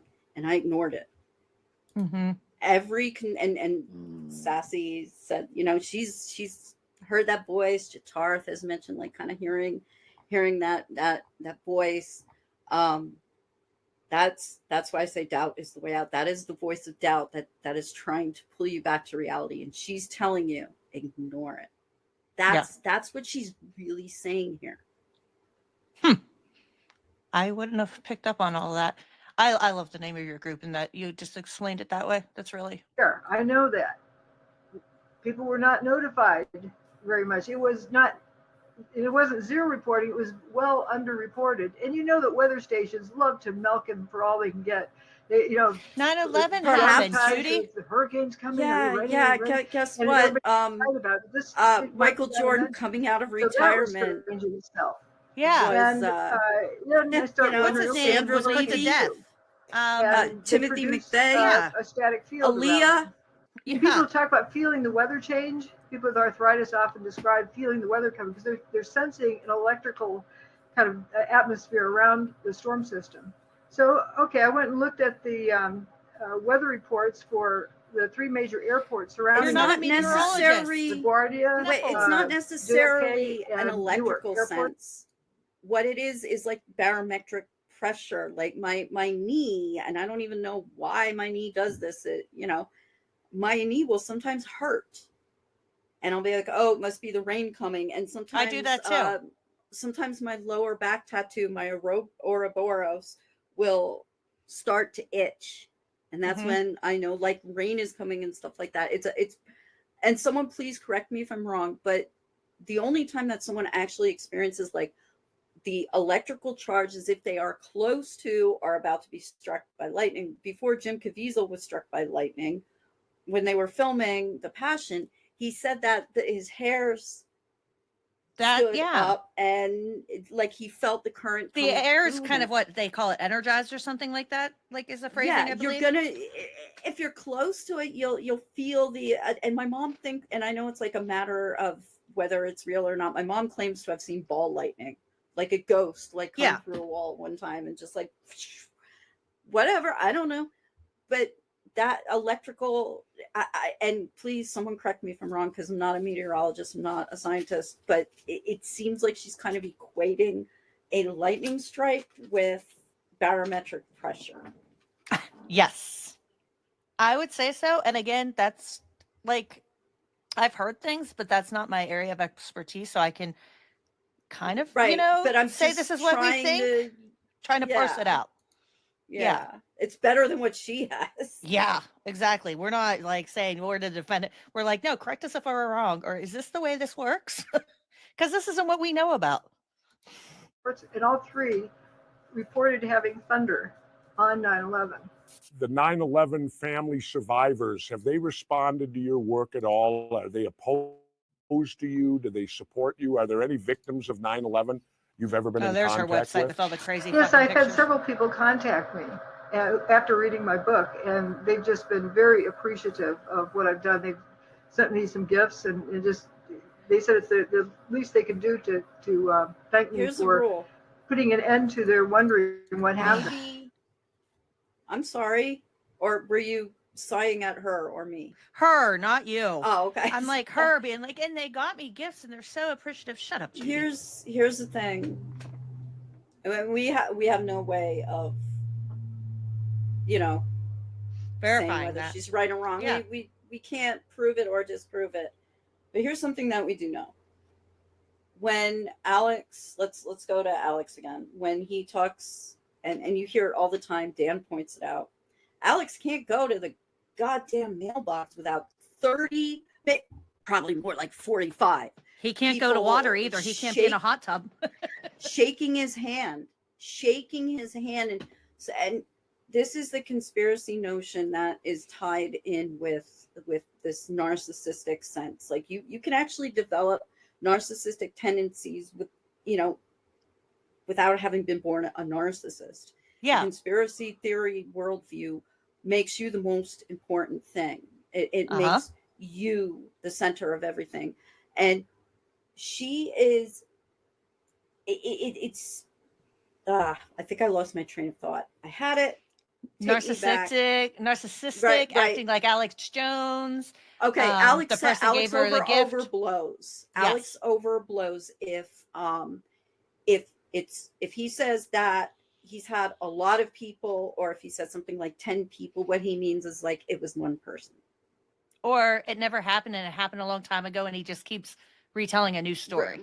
Right. And for her to say I've had so many of these people, it was probably a few guys that their brains got broken by trauma.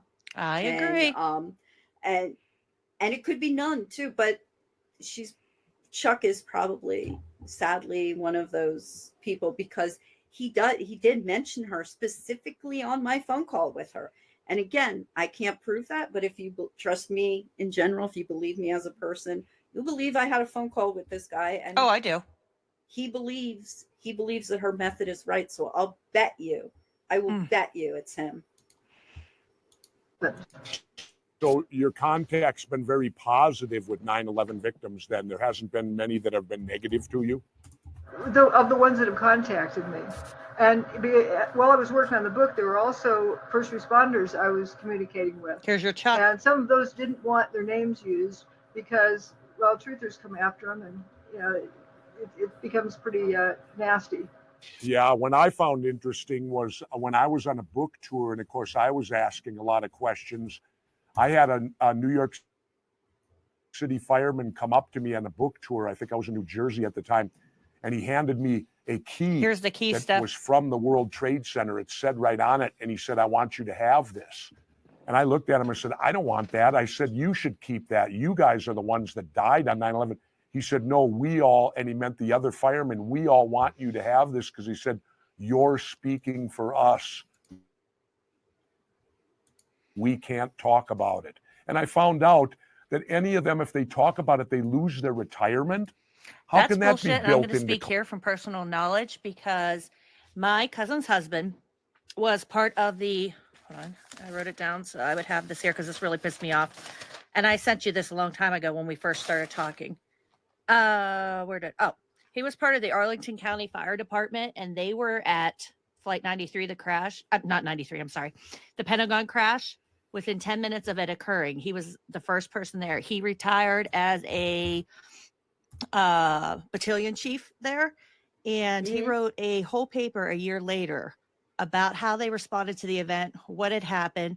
He retired. His retirement wasn't taken away. He talked about 9/11 and things that happened. Like, this is such bullshit that he's trying to say, oh, there's these firefighters and they can't talk or they're going to lose their retirement. They've even passed laws in New York to help protect their retirements, their benefits, and things like that. They didn't treat them so good with the health, things and what we know now with Jon Stewart helping fight for it. But that's a load of bullshit, and that really did piss me off. I just wanted to throw that in because that got me hot under the collar because I actually have a relative who I've talked to, family reunions, who was there, so. And people don't stop to, and I explain to people that the thoughts that went through my head that pulled me out of the rabbit hole was a personal experience of a friend. A friend told me that they worked with a parent who lost their child at Sandy Hook. And I went through this mental calculation when they said that of, are they lying to me? Yes or no? And I thought, okay, if they are lying to me and they don't work with that parent, there's still an evident truth in what they are saying, is that possibility exists. The possibility exists that the person sitting next to you in a movie theater, they might have survived the Aurora shooting. You don't know. You don't know who it is. That's like when, people are like, oh, stop being so woke. The so-called wokeness is just being aware that you don't know who is around you. Yeah. And you're just trying to be a decent careful. You're person. just trying to be polite. You're just trying to be decent. Yeah. And that's you have to understand that there is someone out there who has survived one of these events. Whether you believe the event exists or not, there are people out there who lost someone in one of these events. There was, I think, like 2 people who survived the Las Vegas shooting, and they were having some kind of reunion in like Southern California. And then there was a shooting at that bar. I remember that was horrible. And some of the people who survived Las Vegas died at that shooting. And that may sound like some kind of false flag conspiracy, but no, what it means is that there are so many shootings. You don't know. So before you go off telling people, oh, I think there's something fishy about Sandy Hook, maybe you should look around the room before you think to tell that kind of funny but very racist joke. It still makes you laugh. Maybe you should look around the fucking room. And even if you are in a room of all white people, hey, guess what? One of those white people might be married to a black person. I don't know anybody like that. Do you? That happened to me actually at a friend's house. I'm not even lying. It was in her base. We were at a garage party of hers, and we're all hanging out. And I think they forgot about me and my husband, and somebody told a joke, and I was like, "Hey, not fucking cool." And it was a like I didn't even really know this person, but I was like, she's like, "Oh, I didn't even realize that was what happened or that was racist." I'm like, how could you not? You know? But that's the one thing that I think that, like I said, I had the balls to look that homeless woman in the face and say that there were no planes. And if I were her, I would have strangled me. And I wish I knew her, because I didn't even really like think about that until maybe a year ago. I was like, holy shit, I did that. Maybe she has housing now, and her life's improved. And she'll see you out there in your story, and know that things are different. It would be great if she came across the article where they talk about it. It would be, and if she was like, okay, I just, that's why I sought out Lenny, even though I never really attacked the parents. I just needed to feel some connection and to show someone like, I kind of needed a forgiveness and some healing. And I didn't necessarily need it. I just wanted to be able to say I'm sorry, and whether you forgive me or not, that's consequential. Just the need to apologize. I don't care if you accept it. Yeah. But this is what happens here with Judy. And this is where Jesse has apparently gone, since this is in the past already. You get to a point where it's so bad that you have to keep going. I think Jesse did. He just kept going. I mean, I went, you go through his Wikipedia and see all the series he produced. He didn't stop. It just kept snowballing. More shows, conspiracies. Because to where he ends up on RT America. Yeah, and you get to a point where you've done so much bad, like Fetzer and Nori and Jones. It's too late to apologize. Maybe you don't even want to apologize, but this is who you are. You have made it your life. It's like that song, Too Late to Apologize. Yeah. It's their persona now. No matter what they may think in real life, And it's a self-defense mechanism. The reason I told that woman that there were no planes is because if I had accepted that she lost someone on one of those planes, my whole house of cards would have come crashing down like it did when I accepted. The difference was the personal connection, which is why, but the thing is that when you go this far, even if you want to say you're sorry, I don't think there's a part of Halbig or Fetzer that ever wants to apologize. I don't think that's even a consideration. But I think they're also aware that most normal human beings would have apologized by now. Oh, absolutely. They have to keep going, because conspiracy theories are not about discovering truth. They're not about exposing wrongdoing. What they're about. Me, myself, and distraction. Yeah, it's a distraction. Distraction. We're not going to talk about climate change if we're talking about direct energy fire weapons. Yeah. We're not going to talk about racism. It's easier to talk about how George Floyd was a crisis actor. Yeah. We're not going to talk about dead school children. It's easier.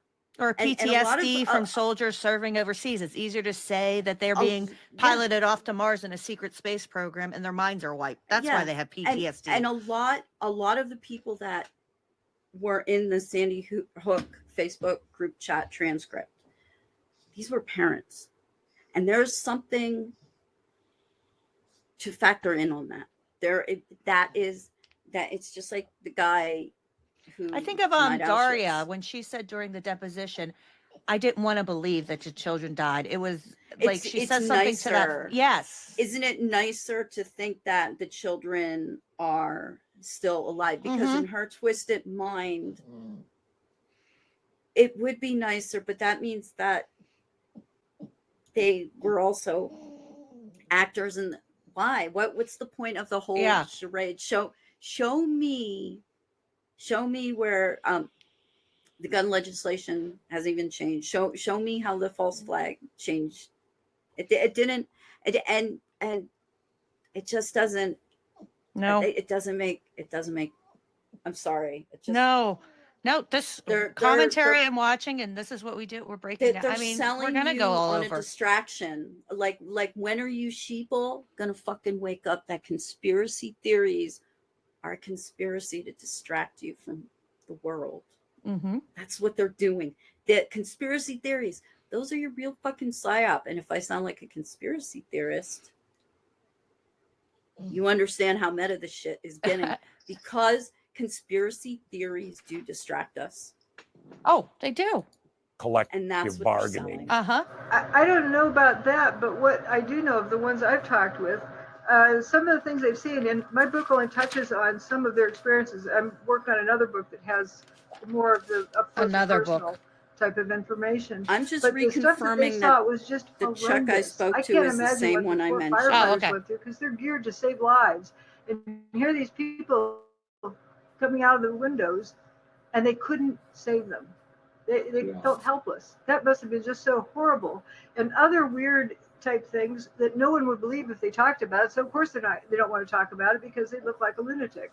George Stephanopoulos, who said 24 hours afterwards, he said he was asking, I think it was Peter Jennings in the studio asked George Stephanopoulos, where did all the rubble go? George says, well, I've been asking some folks that, and one volunteer, Robert Gerlinski, explained it all fell down into the ground, was pulverized, evaporated. Wow. You have to feel for him because he's doing the best he could to explain to the world. There are, and you can find documentation on, there are experts who explain about the levels of debris, and you can get all the fact checking on all of that stuff. Like I came across that, but that's a whole nother rabbit hole. But there are reasons and explanations for when the building comes down, empty space, the rubble, how, it's a whole thing. But there are experts that haven't, look at her face, that have explained it, Judy. Man, her face when you freeze it. Woo. I'm sorry. What happened? Has it been I found something here. I'm still looking for the actual shitty blog website. I'm putting it in studio chat, and I just want to be sure that this really was the same person I spoke to, because there's a lot of mainstream stuff about him. So I'm just trying to make sure here. But I did just send an article to our studio chat that seems to indicate him heading in that direction. Oh, really?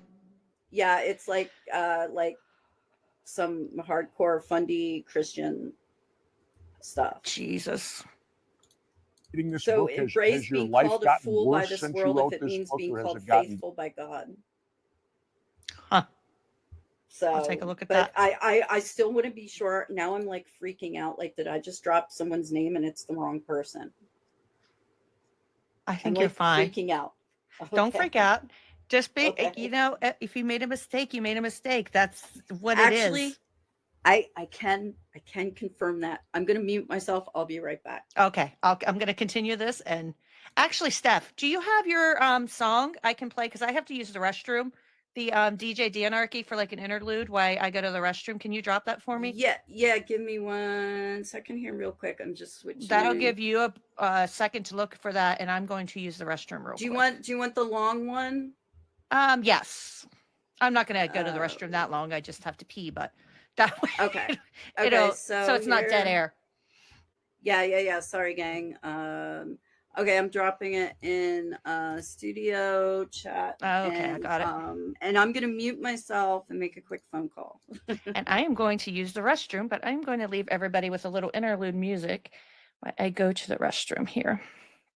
It is a song that DJ D'Anarchy made for Steph. Go over here. Okay. Little breaky.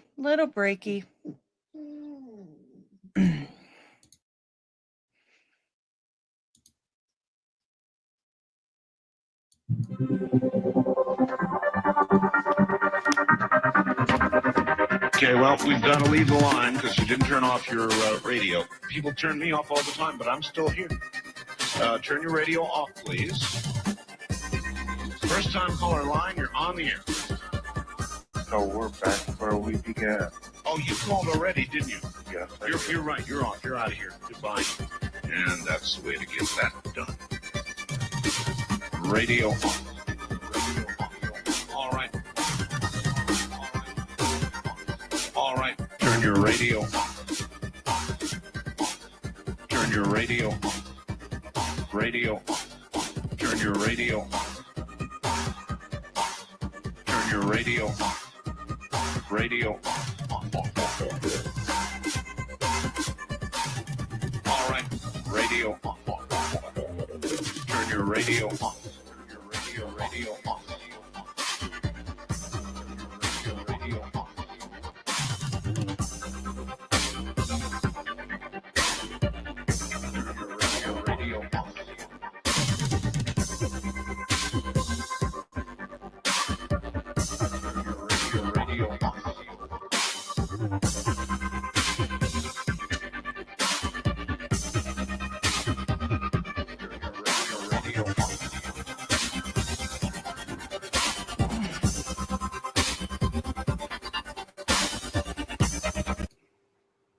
Good news. I'm trying to stop this. Where to, hold on one second. Jamming out there. Okay. All better. Okay, go ahead. It is him. It is him. I bet you feel good. Because I know Yes, you're like, oh because no. I was like, because we have a mutual friend who was in a program with him. And and I had spoken with her before I actually reached out to him. And I quick called her while we had that little interlude. I'm like, was it him? And she's like, yes. And I'm like, he's the crazy one. And he was like, but he was mainstream. He got mainstream press for a while. She's like, yes. So, okay. All right, we're good. She could pull a Newfie, right? Newfie never admits mistakes. Just forget it. Whatever. Just keep moving on. Don't fact check anything. Yeah. Let's all be like Pam Hempel. Yeah, let's pull Pam Hempel. Well, it's all relative to your perspective. What I've gotten from this is so much more than I ever Truth thought is not I would relative. have in learning about life and learning about people, and how much people are easily swayed. The by sky may be emotions different and thoughts shades in of groups, blue, but because the they want to sky go is with a still the group sky. rather than go off and think on their own. And if they're afraid what somebody else will think of them in public, so they have to keep their thoughts to themselves. I mean, all of us have that to some extent. Look at me, right? For the first couple of years, let the grown-ups take care of it. But then I realized somebody needs You're to not take the care of grown-up, it. Judy. And other aspects I've learned about is, well, think about this. This is the most unbelievable part of it, or the most shocking part of it, that I believe 9/11 was an attack on human consciousness. My colleagues quit thinking that day. They were told that they saw a collapse. Okay, we saw a collapse. It's not that they're evil, stupid, or I anything. just want to point something out. I'm not saying that the masses can't be wrong, because there are a lot of instances in which they were. Sure. And this is a common comedy trope. 9 out of 10 doctors recommend Crest. Well, who the hell is the other dentist who doesn't? And she's that dentist that doesn't. And I'm not saying that single voice isn't sometimes right, Yeah. But she is and David Icke had posted an article a few years ago on his Twitter that the article was like, you're not crazy, the rest of the world is. I remember that. That's what she's doing, and it's dangerous, and we need to, we can't just say everyone's crazy or that everything is crazy, but we need to understand that single person ranting and raving on the street corner 20 years ago, who smelled of human feces and nobody wanted to talk to. Yeah. She's no different. No. She just has a degree, and this is what our technology and the internet and social media is doing to us. And it's what's the difference between a poor person, a crazy person, and an eccentric person? About $1 million. You know what? That is really, yeah. I mean, Right on. that is, you know, that, and the Howard Hughes, fucking crazy, but he's remembered as eccentric, and you know, Yeah. but I mean, is, you look, what's his name? He was eccentric, but had a lot of money. Started the rocket science program. I can't think of his name. Way Jack back. Parsons. Yes. You know, everybody's like, what an eccentric little fella. he used to masturbate with L. Ron Hubbard in the desert. I know. Oh, just It's take me to that moment. To control of human thinking in a weird way. And if you stop and think more about it, almost the entire planet saw what happened that day right in front of them. And only a few really, truly saw it. No, Judy, I saw it. Happening. That to me is a shock. The few. I never would have imagined me. that. Let me ask you plain and simple. Do you believe the government's official story? I don't believe, I'm not into belief, but what I have. That was interesting to me when she said, I'm not into belief. I even wrote that down, that quote that she says. I did that. too. Like, I did too. Oh, we both. This is why we're perfectly met for this.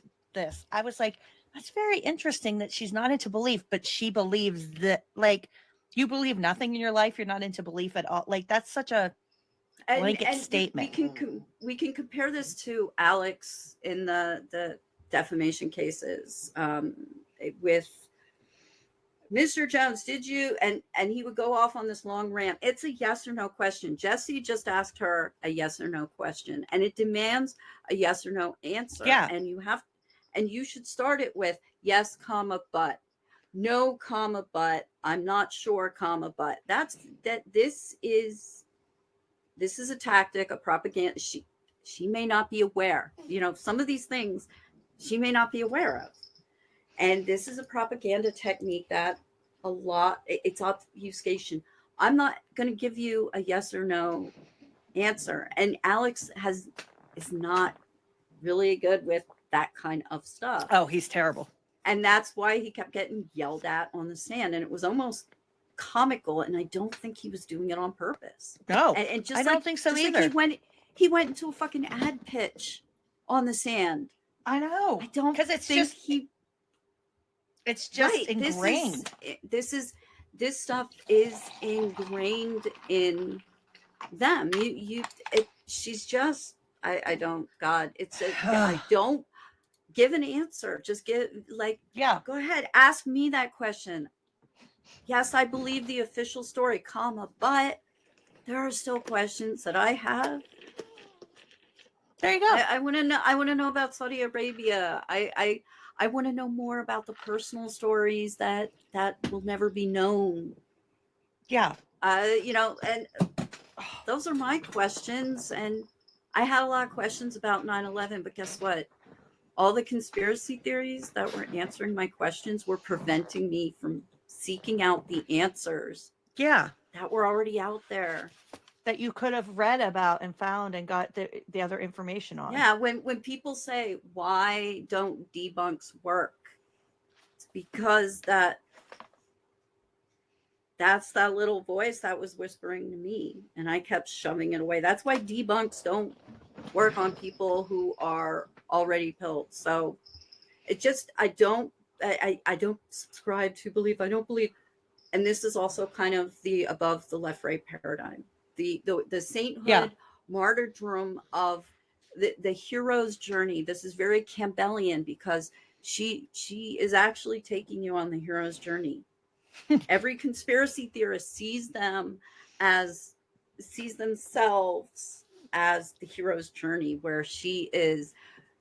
Look, she has to travel far away from home. Nobody talks to her. She's all alone. She doesn't want this, damn it. She's just a dew farmer from Tatooine. Yes. She doesn't care about the Rebel Alliance. Exactly. No. And so this is how they see themselves. They're always heroes. That's why you saw capes at January 6th. That's why you saw Q Shaman. It's this visualization. And the way Jim talks about, I warned everybody on January 6th. It was me. I was the only person who was tweeting and warning you all. Why did you? it's the hero's journey. Right. I alone have the truth. I'm the only one that has the truth. And don't you love me? Exactly. If you love me, you can join the fold. It's a fold. Yeah. Love. No, I'm L. Ron Hubbard. Mm-hmm. Only I have the truth. Yep. And no, I'm not saying that Judy Wood is like in a cult. I'm not going to do that bullshit. I'm saying that there is a common trait shared among conspiracy theory beliefs and cults. Oh, there is. Especially influencers. So, and we see that from the left too. I just want to mention, and when we talk about blue anon, or what's the other term people use for it? But that comes from the Jim Stewartson side. That is, Democrats, and they're fighting for this, that, or the other, but they do the same thing. In the stew world, it's their same modus operandi. Yep. I've seen is the official story is contradicted by the evidence. The evidence does not support that story. Okay, good enough. That's a good enough answer. Judy, I want to thank you for being my guest here on Off the Grid. I hope you'll come back and join that is not a good enough answer. on another occasion, because I'd sure like to keep talking about this. Look, she spent so much time in her book and in her interviews talking about evidence and the importance of evidence. She's giving you evidence why the concept of evidence is evidentiary and important. And so she's telling you to look at this kind of, let's pretend a court thing. Yeah. Okay. Oh, Your shit. Honor, my client didn't do it. All right. Case dismissed. That's essentially what Jesse just did with her. Where's this evidence? This evidence is so fucking important. You keep talking about it. Where is it? She doesn't show it. No, because do you want me to go to the? Oh, sorry. Go ahead, Steph. Yeah, no, I'm just saying she wants you to buy it. When you purchase a David Icke book, whether it's ebook or a paperback copy, each book is about 400 pages, and half of each book is just a reprint of shit that he had in his other books. You're still paying the same price, but you're getting like half a copy of another book with this new book. Yeah, that's what they do. There's no they slam mechanical equations that you can't comprehend on you. I have no way to refute any of this math shit, any of this physics shit. I don't. No, me either. That's not my area of expertise. I go and look to the real experts and scientists who aren't using words like Cheeto and Toastified. And the popular mechanics people looked for evidence of demolition. They did. They did. They tried to say that they didn't, and they ignored it. No, it was considered. I know. God, I'm sorry, but that was just like a judge saying case dismissed, because they what he's doing is he's selling you her book, which is what David Icke does, which is what all these chuds do. Is even no matter how they sell you that book is still going to be a ripoff. Well, I don't need new tires, but stay tuned for the next episode. We're going to have to be smart. We're going to have to be strategic. We're going to have to be aggressive. I'm an alpha guy. I'll flip a table every time you aren't getting by. Let's go. Just push. It's all psychological warfare. I'm not part of QAnon. We know what they are doing. For Trump. Da, da, da, da, da. If shit goes wrong, like, I will literally have to leave the country. Stop that. I'll land my initial plane. Okay, hi-fi. This isn't the hi-fi show. Good night. Nighty night.